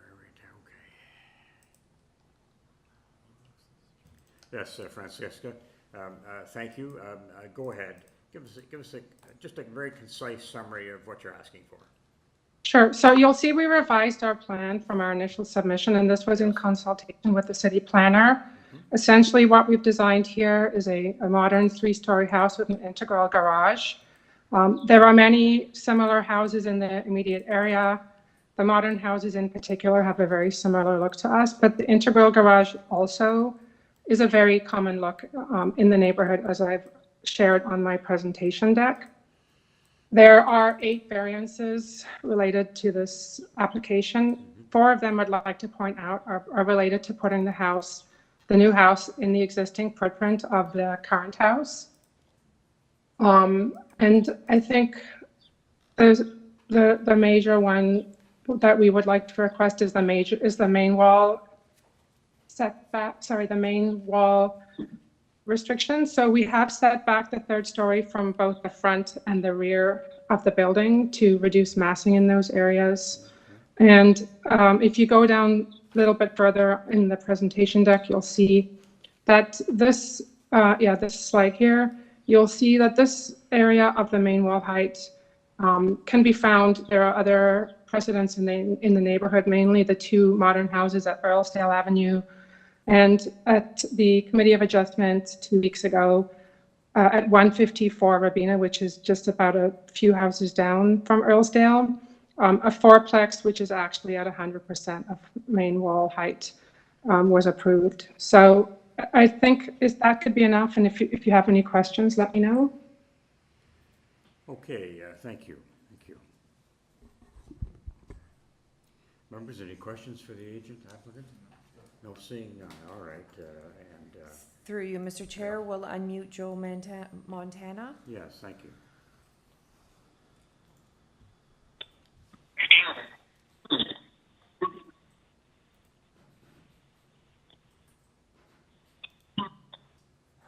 Hi, Mr. Montana. Yes, good morning. Hi, good morning. Good morning, everyone. Do have a few concerns. Yes. A question is, is this going to be a single-family dwelling, or is it for more than one family?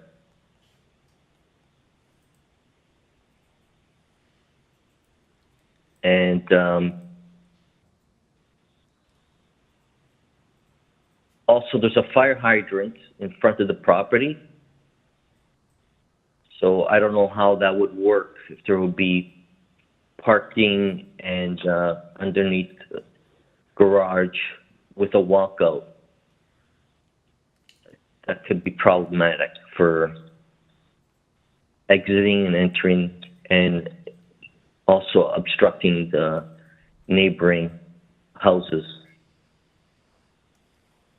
And also do have a concern with the height of the building, the proposed building. It seems like if you'll notice, the rest of the homes in the area are not 3-story; they're only 2-story. So, if anybody can address those issues for me. Sorry, through you, Mr. Chair. Mr. Montana, can you state your address? Yeah, 108 Earlsdale. Thank you. Okay, any questions for this speaker?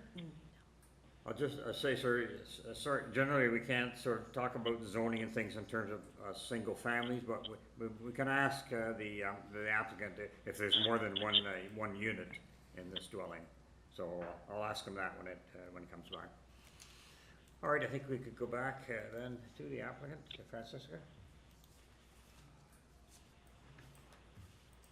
Hi, so I think we need to ask Joe to confirm his address. He said 108 Earlsdale, which is my address on this application, so we need to confirm that.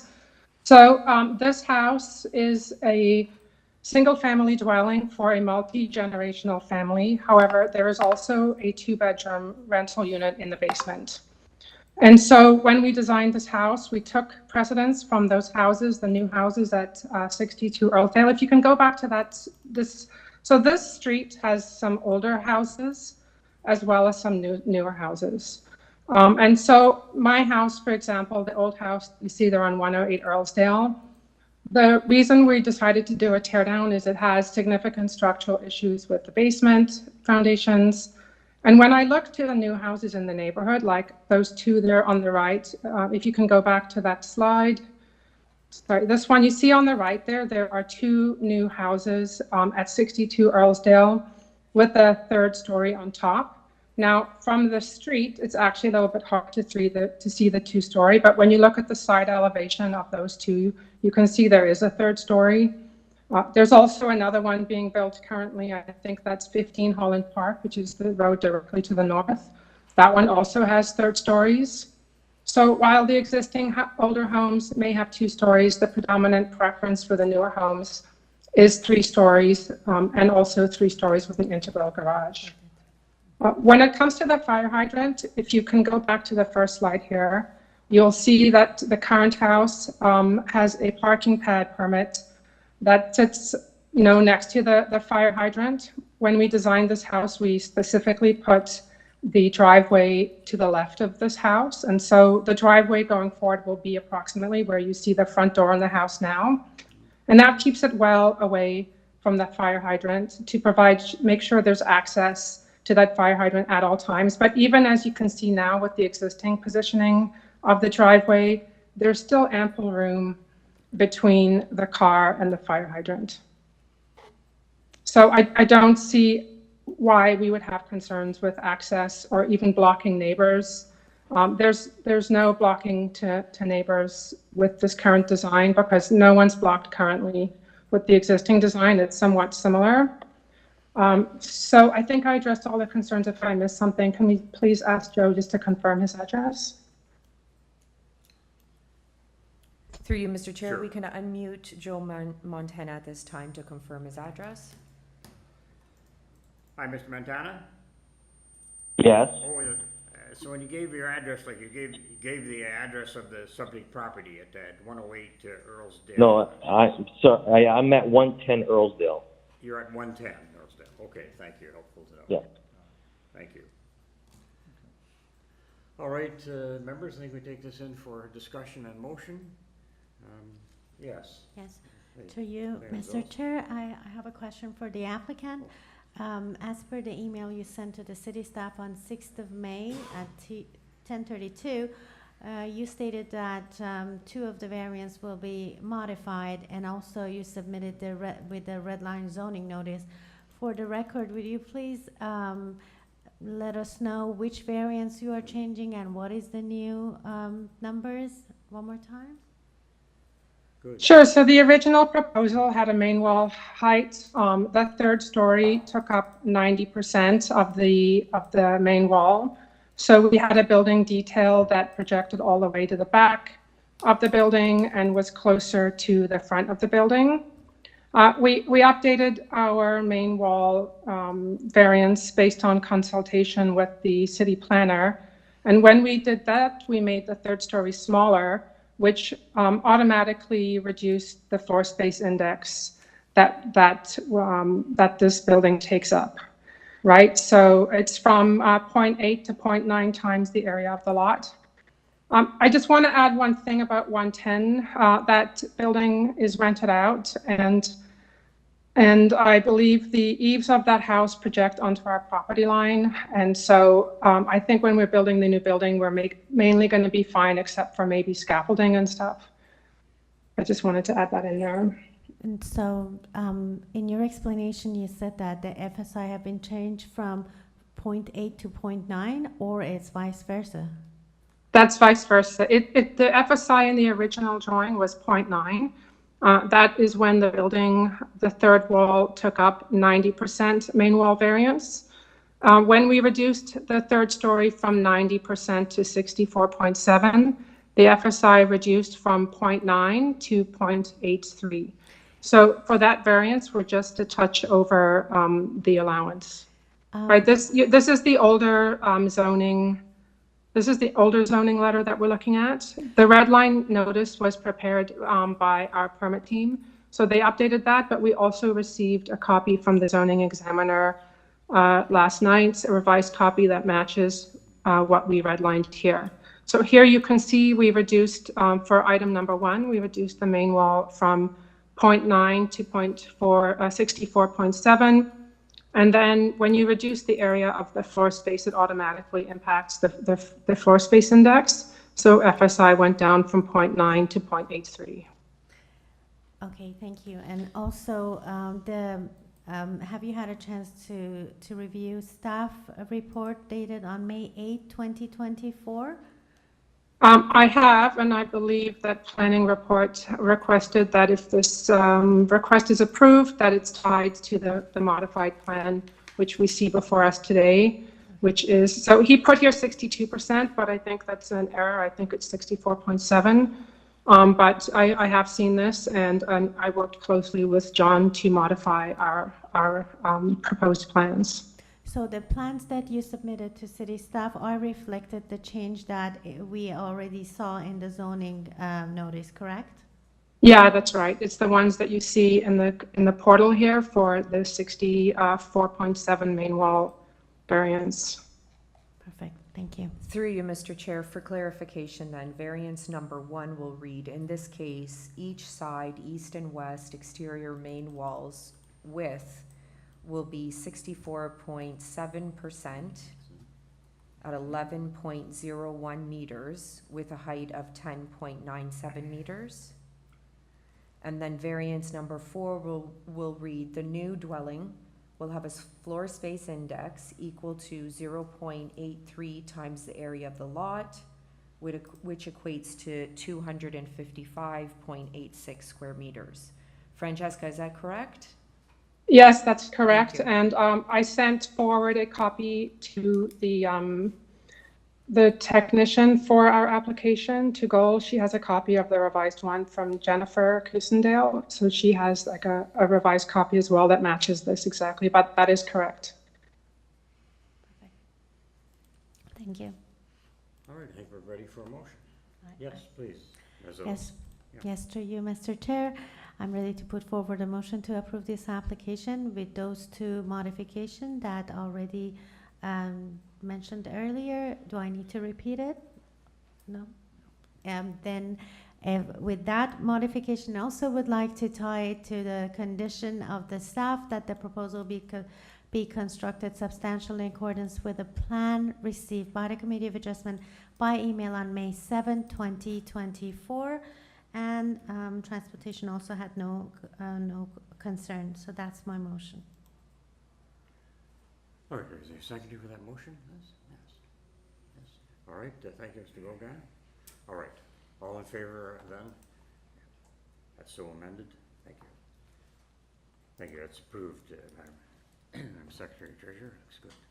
Okay. Thank you. Do you have the approval, Francesca?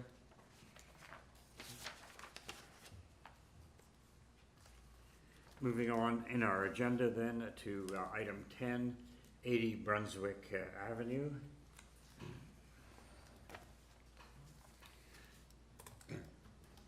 In connection with 80 Brunswick Avenue, then we have the following purpose of the application. It is to alter the existing 2 1/2 story detached dwelling by constructing a rear ground floor deck. Also to construct a 1-story ancillary building, a 2-car garage in the rear yard abutting Cyril Lane. Committee had the following communication. Again, plan a survey, site plan, floor plans and elevations. Revised the site plans that came in May 6th. Revised a list of amended variances received May 6th. 4 photographs of the subject property. Email correspondence from Dave Holborn as agent. We have comments from assistant planner in the heritage section. We also have community planning comment and also transportation. Finally, there's a staff report from urban forestry received May 9th. Through you, Mr. Chair, we do have the agent online, no registered speakers for this item. All right, very good. At this time, we'll unmute Dave Holborn. Good morning, Mr. Chair and committee members. Thank you. My name is Dave Holborn. I'm at 1249 Dundas Street West here in Toronto. LaBelle and Boulian, the architects on the proposal and acting as the agent. So the nature of our proposal is for 3 minor variances related to the building of a ancillary garage in the rear yard and adjustments to the rear yard deck. The 2 variances we're requesting for the garage are related to the size, the lot coverage, the overall area of the ancillary building, and then the variance to the amount of soft landscaping provided in the rear yard. As noted, we have, in consultation with community planning, revised our plans for the rear yard. You can refer to the revised plans in the folder. We can take a look at what we have done to reduce the severity of the variances. There's also a list of updated variances. Overall, we have reduced the depth of our garage to just accommodate the minimum Toronto parking depth. Reduced that to 20 feet. And then we've reduced the size of our rear deck to include for 41.7 meters of soft landscaping in the rear yard. Further to that, there's an existing strip of soft landscaping between the proposed garage and the existing Cyril Lane that we will maintain as soft landscaping to include in that area. So from our revised list of variances, we are now seeking a rear yard soft landscaping of 42.3%, so only a 7.7% reduction in the requirement. The proposed lot coverage for the ancillary building will be 13.9% in lieu of 15.3%. And the total floor area for the garage will now be 45.5 square meters in lieu of 51 square meters, which was previously requested. Sorry, through you, Mr. Chair. Can we go back to variance number 1? Sure. And sir, you're referencing revised plans, so maybe we better sort of date those or identify them. But so just a question there about soft landscaping. Can you just review what the revision is there?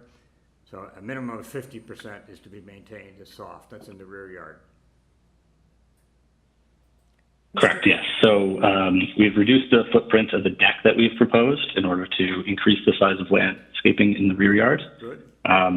Further to that, there is an existing patch of soft landscaping at the back of the lot, kind of next to Sierra Lane, and that 1 meter setback that we have between our proposed garage and the lane. We will maintain the soft landscaping in that location and provide, permeable pavers where it's required to access the garage from that lane. That can be seen in the revised plans if you scroll to the DA revised plans in the docket there. Okay, so through you, Mr. Chair, Mr. Holborn, can you just state what the new percentage is as well as what that equates to in square meters? Yeah, so the total percentage of soft landscaping in the rear yard will be 42.3%, and it's 44.7 square meters. Okay, and then for variance number 2, what will be the change here? Yeah, there's a list of revised variances in the docket as well, but Well, you have to say it for public record, right? Of course. Yep. The proposed lot coverage for the ancillary building will be 13.9% of the lot area, which is 45.5 square meters. Okay, great. And then for variance number 3, what does that get reduced to? The proposed total floor area for the ancillary buildings will be 45.5 square meters. Okay, thank you very much. Thanks. Members, I think that's clear. Can we have a motion on this, please? Yes. Thanks, Chair. I think with these amendments to the plans, I think that this is a supportable application. The variances being requested now are minor. I commend the applicant for making these modifications. Yes. Yeah, I think that this is a good application at this point. So I move approval of the amended application subject to urban forestry condition 2. Second, yes. Gonzalez, all right, second. All right, all in favor? I thought it was passed unanimously. Secretary here. Through you, Mr. Chair, item number 11, 10 Oak Park Avenue was deferred, so we can move on to item number 12. Okay. 42 Sandford Avenue, yes.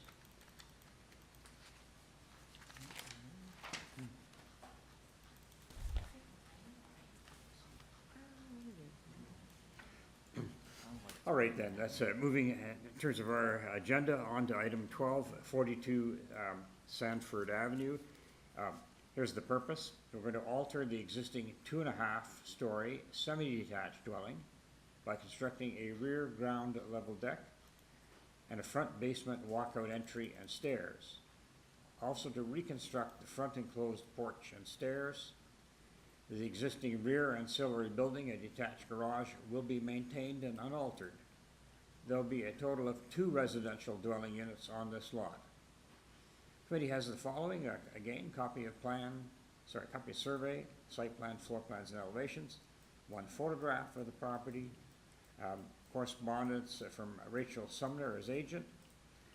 We have the community planning report received May 8th.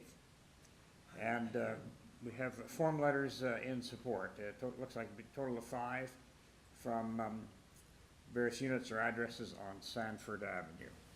Through you, Mr. Chair, we also have a report from Metrolinx. And we do have the agent online, no registered speakers for this item, so at this time we'll unmute the agent. Thank you. Marco Razzolini, you've been unmuted. Good morning, Mr. Chair and members of the committee. Marco Razzolini from Socorro Design Inc., 94 Lakeshore Road East, Unit 201, Mississauga. All right, thank you for that. So, all right. Okay, just taking a look at this. So there are 3 variances being requested. Just trying to determine members. Do you have some questions, or do you ask for a short presentation? Okay. No, it's all right. All right. All right, so we're just going to ask you to stand by then. Someone like to... Sure, I do have a comment about the Metrolinx report. Okay. If I could just address that. Go ahead, because yeah, I didn't have it on my material here. Go ahead. Yep. Yeah, so we've spoken with the owners about this. It does seem a little excessive for them to ask for an easement for such a minor proposal. We've had to work through this on other files in the past, and there's significant legal fees and delay in receiving the permit. we would ask that if the application is approved, that the committee omit the condition that Metrolinx has proposed, in which case we'll correspond with Metrolinx directly to resolve their concerns.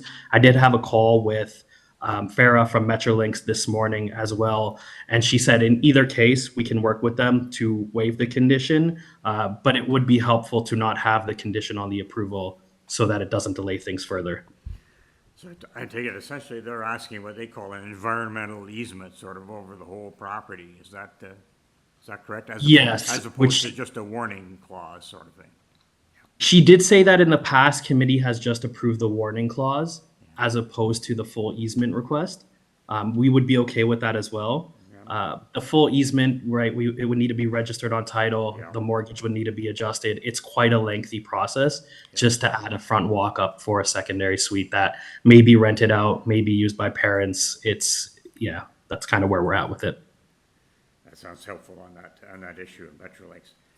Members, comments, or willing to put forward a motion? Yes. Just a quick question. Mr. Allison. Quick question for the applicant. I just wondered, just looking at some of the proposed structures that are being put forth in the front yard, I think this property may benefit from the inclusion of a tree from urban forestry, just to help make up for some of the lost space on the front yard from what's being proposed. I just wonder if the applicant would be willing to work with forestry to include that. I believe does the condition state that we need to work with them? I believe we either need to pay a fee or plant a tree as part of their condition.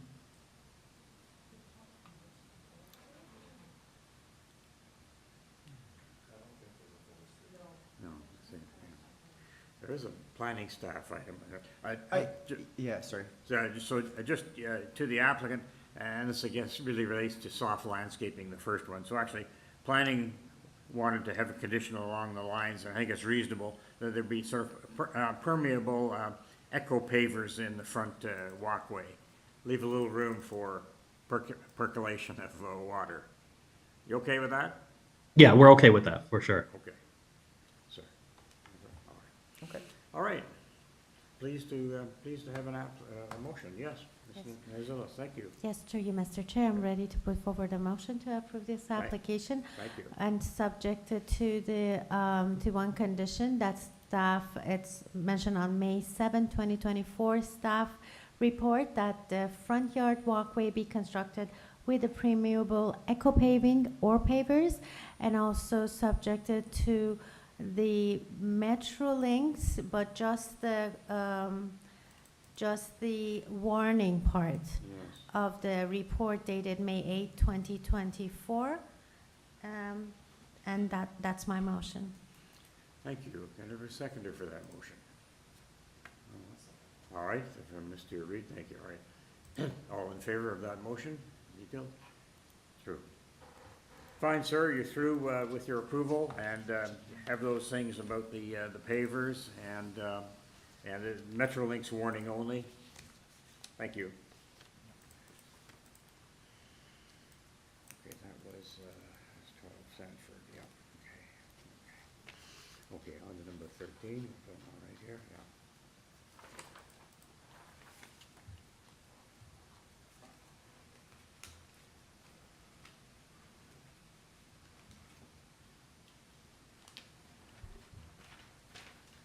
Thanks, members, for indulging me a bit. There's a lot of paper, and I'd like to be also to take a look at my own notes. But turning to item 13 on the agenda, the address is 5 Burlington Crescent. Here's the purpose of this application: to alter the existing 2 1/2-story detached dwelling by constructing partial rear additions on the first and second stories, as well as a new rear ground floor deck with stairs. The existing ancillary building, a detached garage in the rear yard, will be maintained and altered. Committee has before it again, now just a plan of survey, site plan, floor plans, and elevations. 4 photographs of trees, a cover letter from Ms. Genovese, the applicant, a tree protection plan prepared by a private business. We have a staff report from Urban Forestry. And finally, we note there are 3 form letters in support of these variances. Through you, Mr. Chair, we do have the agent online, no registered speakers for this item. At this time, we'll hear from Bill. That'd be great, yes? Hello, this is Bill Upel, BU Design Concepts, 9 Fred McLaren Boulevard, Markham, Ontario. I just want to say that I believe that I spoke with the client and we will speak with an arborist to make sure that we can get an approved application for an injury report for the tree that is within that radius of the deck.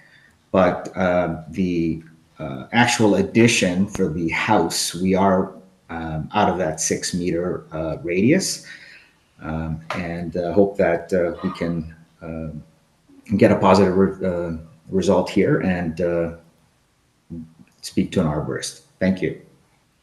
Thank you. And I'll just say, you see that there's an urban forestry condition that they asked to be added, so you're fine with that? Yes, we will speak with an arborist regarding that, but maybe I can just make one more comment. It is a deck. There's going to be a few piers. I'm wondering if it's absolutely necessary to get this. Let me know. Sorry? Yes. All right. Through you, Mr. Chair, yes, typically when urban forestry comments, the members will add it as a condition if they find merit to approve an application, and then the landowners can work with the staff in urban forestry. Thank you. Sure. That's helpful and good. All right, members, there are just 2 variances requested, and none that large in my opinion. Could we have a motion on that? I'll move this. Yes, Mr. Yeah, Gogan? I appreciate the applicant taking the time to express what I do find the proposed variances minor in nature. I recommend we approve this application with forestry condition 2. And I think that's the only requirements on this request, so thank you. Thank you, yes. Ms. Zillis, please. Yes? I'm sorry, you also? I will second the Second motion. All right, thank you. All right, all in favor, if you could raise your hands on that, that's good. That is passed unanimously. Ms. Deputy Secretary Treasurer, that's good. All right, on to 14. And, You made it. You made it. oh. At least there's some ice water back there. Yes. That helped. Yes. Hold on. No, hold on. Through you, Mr. Chair, we're just gonna get the chair to Sure. outline the purpose and materials, and then we'll have you speak. Yeah, fine. Just catching up. And thanks, Sarah, just getting me GLENLAKE, yeah. Yes, so at 103 GLENLAKE Avenue, we have to alter the existing 2-story detached dwelling by constructing a 2-story side, a west addition, so 2-story side addition. Committee has before it the usual plans of survey, site plans, floor and elevations, 5 photographs of the subject property, a tree inventory plan, a construction detail plan, and a key figure plan with site photograph. We have commenting agencies. We hear from Urban Forestry. In support, there are 6 form letters in support, signed by various addresses on GLENLAKE Avenue and 18 Indian Road, Crescent. Opposition, there are materials in opposition from a David Fleming residing at 77 India Road, Crescent. Through you, Mr. Chair, so we do have the agent here in person, as well as David Fleming here in person that will be speaking in opposition. Also in person. All Okay. right, sir, let me just, Thank you. okay. And I just, Andrew Trotter, agent designer, 81 St. Clarence Avenue. I'm here with the homeowner, Jerry Casey, in the back. Okay. And this application is to increase the size of the house for young adult children that are, you know, still living at home, bringing home dogs, and they need this space. If we can look at okay, this would be, yes, that would be the addition. And then if we could look at one of the supporting documents, the first one would be the construction plan, I believe, not the architectural plan. Maybe that's the key figure plan. So you can see in there that this house is, it has an unusually truncated lot where you can see how the back of the house to the rear fence is quite tight. So what we did was we brought the south side of the addition back as far as we can to the north. And if I can just look at the next supporting document, there's one more page that shows a drawing of the window and the property line. And it was, I believe it was a 0.61 kilobyte document, small one. It was the first supporting document in your list in the supporting documents. I just want to show that one window. Not that. Yes, yeah, you just had it, sorry. No.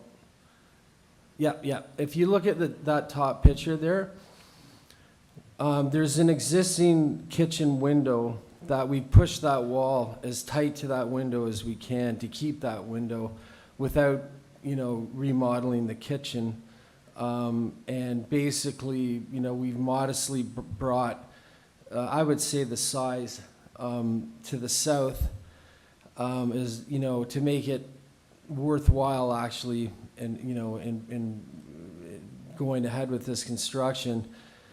So that lot line, the 3.39 meters, is close to a meter better than the existing setback already of the rear yard setback. And so that's the first variance. And the other variance would be the 0.75 meters, which is very minor, a very minor variance. And I would say that this application meets the 4 tests of the Planning Act. And I don't think I have much more to add. I'll let the neighbor speak, and I'll see in a bit. Just ask if there are any questions. I think we're, okay, so that's fine. If you know, if you would, thank you. Hear from. Next, we can hear from the neighbor. Yes. Thanks. And the two of you, thanks for waiting all morning. No problem. Thank you very much for seeing me, members of the committee. My name is David Fleming. I live at 77 Indian Road, Crescent in Toronto. It's a lot that is adjacent immediately to 103 GLENLAKE. Our backyards immediately abut one another.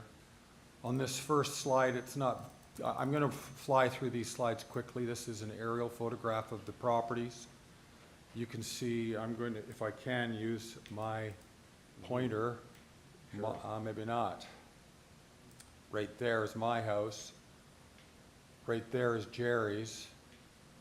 This is Alex's house. And there is, you can't really see them because of the linden tree. There's a garage, and there's also a garage on Jerry's apartment, which is original and is also joined with the neighboring lot right here. Next slide, please.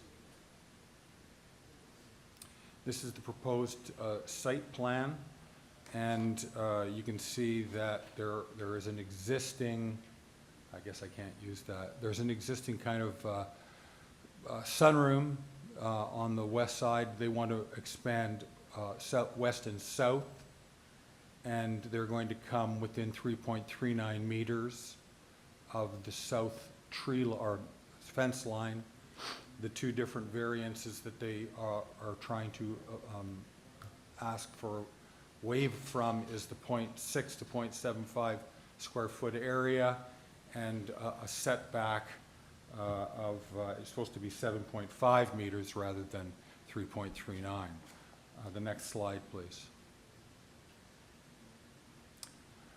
These are some pictures that I've just thrown together all together of the 103 GLENLAKE lot from different vantage points. The one on the bottom, the one on the top left is from my window.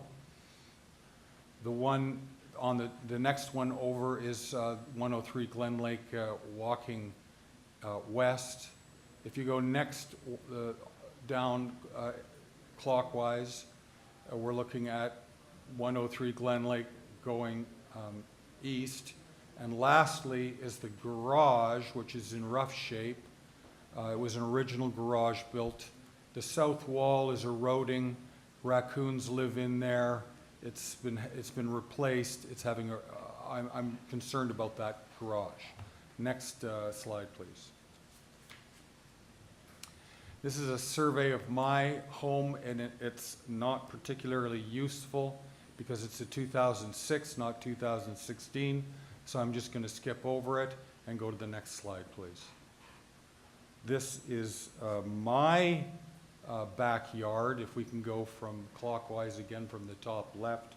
The deck, this is a cedar tree line along the fence line, which has about 14 cedars and one 40-foot pine.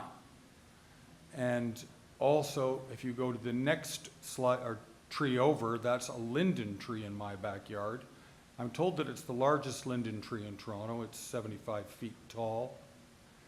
We have, we go to the next slide down, sorry, the next photograph, my apologies, right there, yes. We have a bit of a drainage problem in our south lot there, on the southeast, let me get this right, northeast corner of our lot, right by the fence line.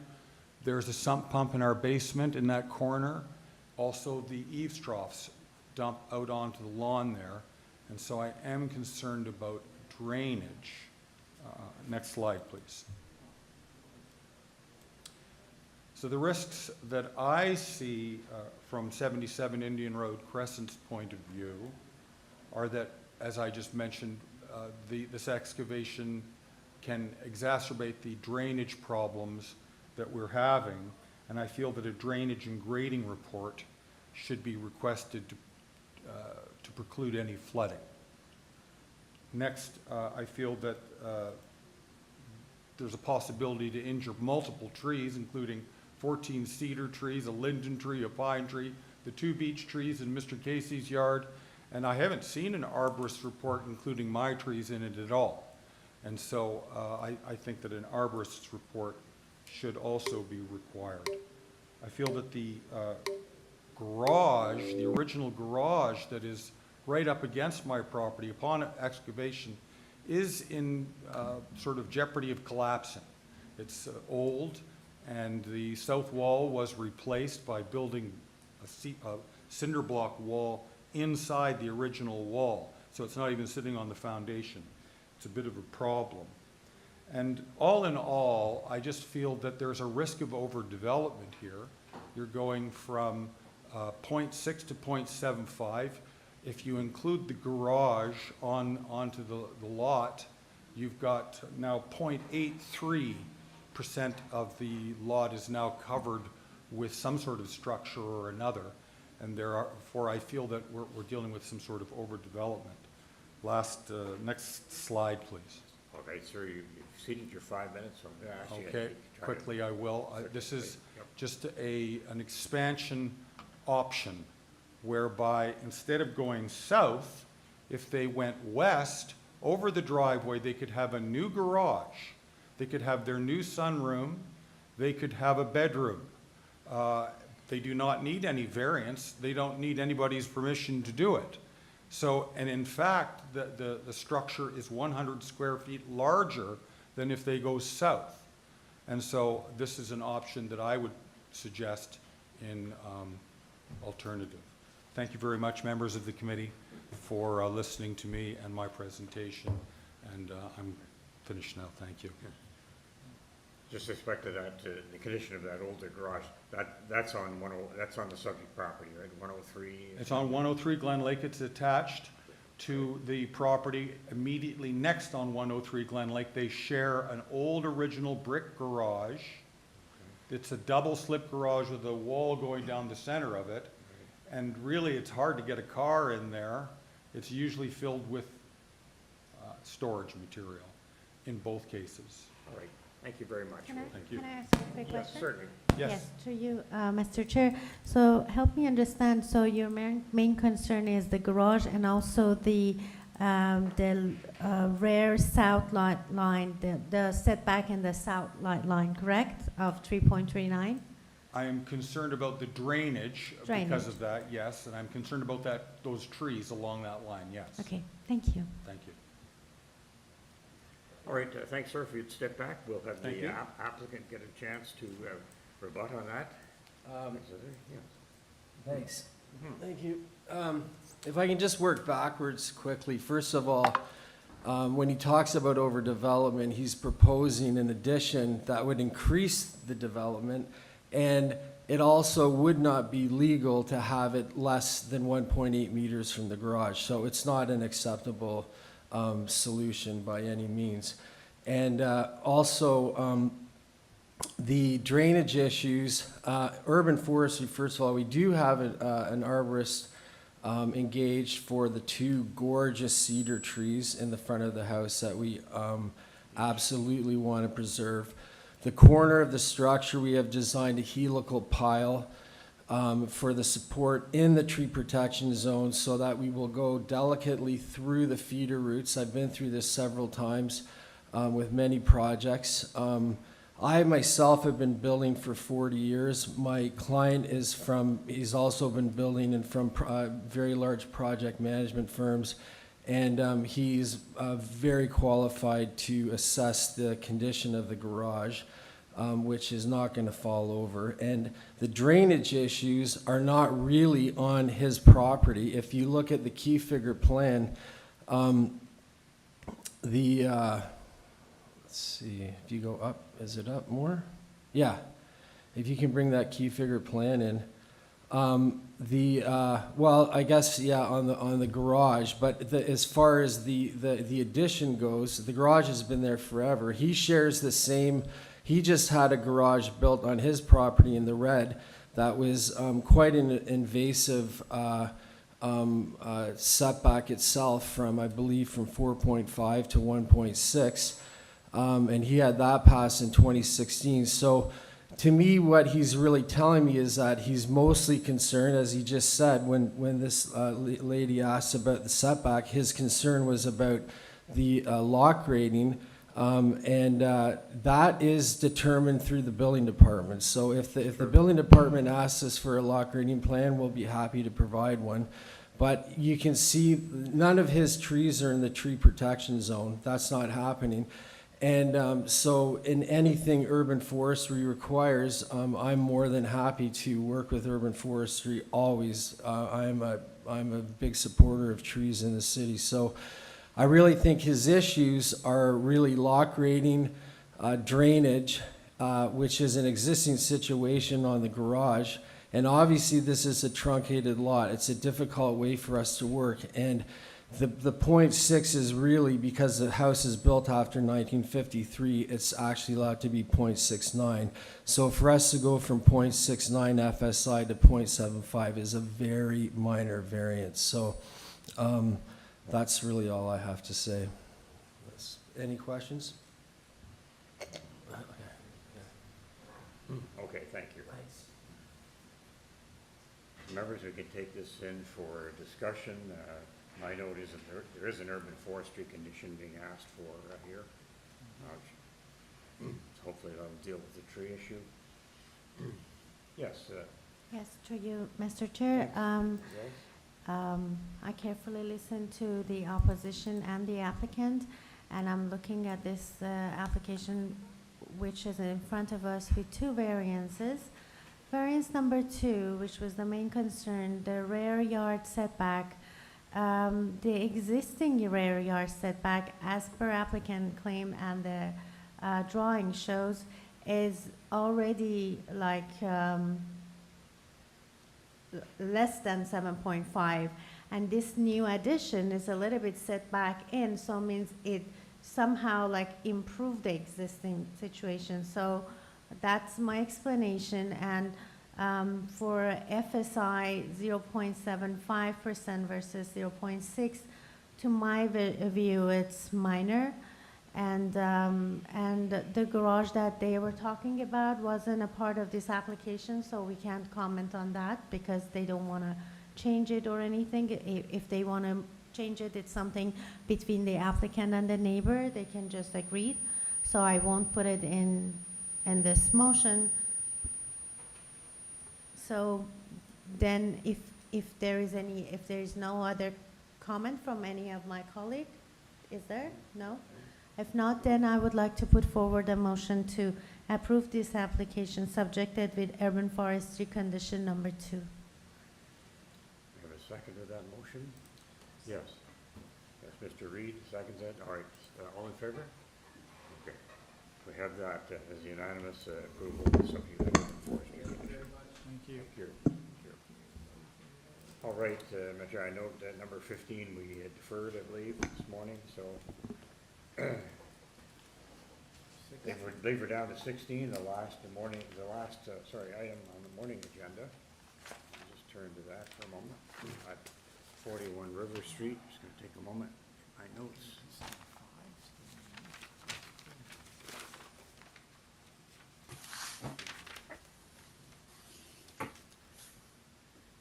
Yes, all right, so moving to item 16, 41 River Street. Here's the purpose: to alter the existing 5-story mixed-use building containing 26 residential dwelling units and 3 artist studios on the ground level by constructing an additional residential dwelling unit within the mechanical penthouse for a total of 27 residential dwelling units. Committee has the following: copy of a plan of survey, site plan, floor plans, and elevations, 2 photographs of the subject property received February 14th, a covering letter from Jamie Cole as agent, an earlier decision from the Committee of Adjustment going back to 2016, and commenting agencies we have Metrolinx report, and we have advisory staff report from Ravine and Natural Feature Protection. That section of urban forestry. So that's what we Through you, have. Mr. Yeah. Chair, we do have the agent online, no registered speakers for this item. So at this time, we'll unmute Jamie Cole. All right, thank you. Good morning, Mr. Chair and members of the committee. My name is Jamie Cole, and I am a lawyer at McCarthy Tetro LLP. My address is 66 Wellington Street West, Suite 5300 in Toronto, postal code M5K1E6. And I am here on behalf of the owner of 41 River Street. Thank you. We see that there are 3 variances requested.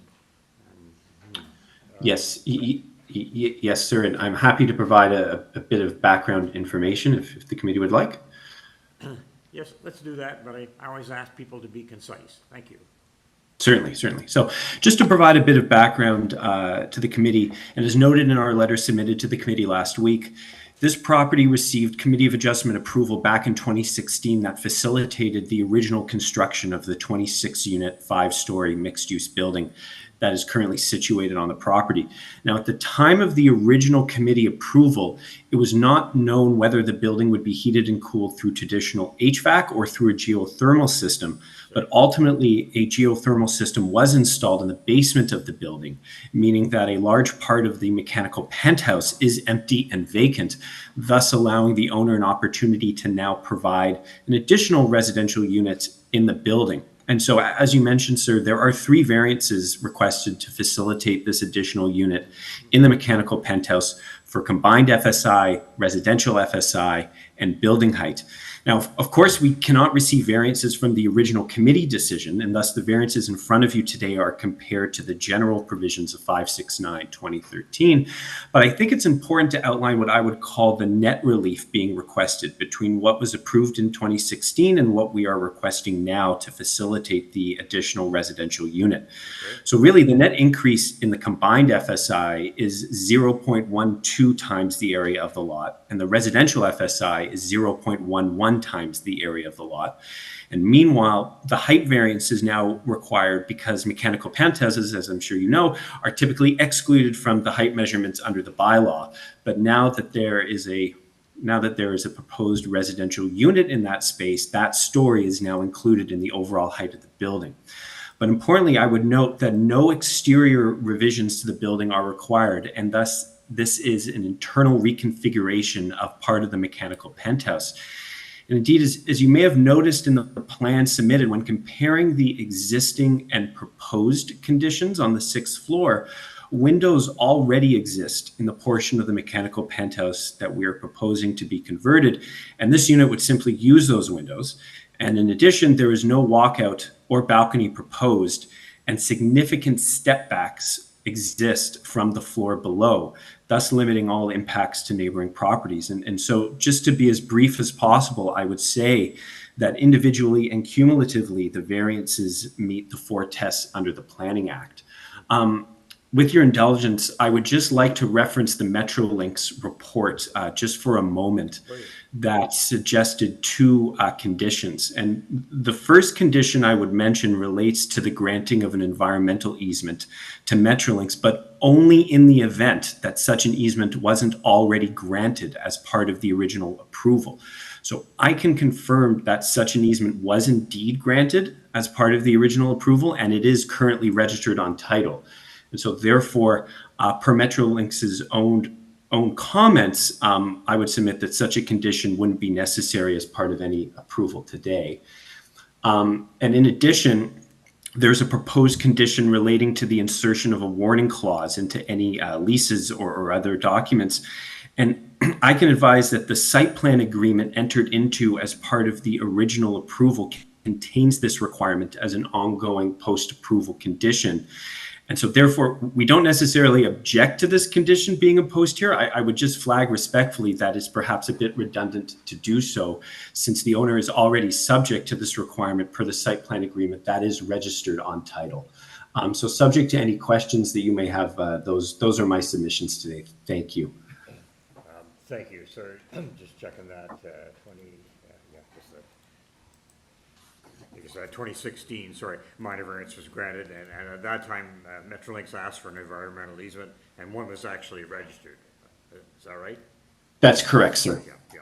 Okay, I think we can ignore their stuff here on that. That'd be my view. It's just going to be one further residential unit added in that mechanical penthouse area? Yes, that's correct. Members, any questions? No? Okay. All right, thank you, sir. Just stand by. Should we take this in for a bit of discussion? Are you happy for a motion? Yes, Mr. Reid. Thanks, Chair. I'm happy to move a motion. I think this is a really benign application and will result in a very nice unit, I think.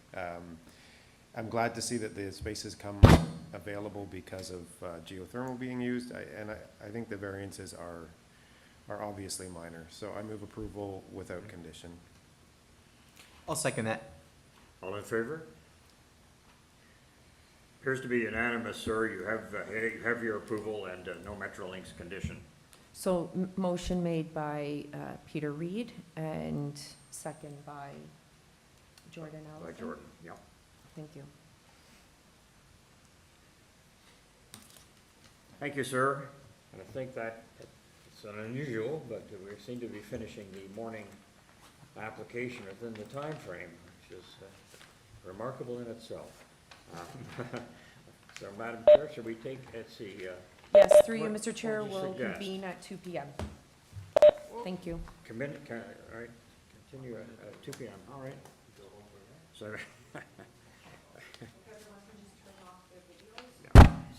and your mic, which I just hit several times.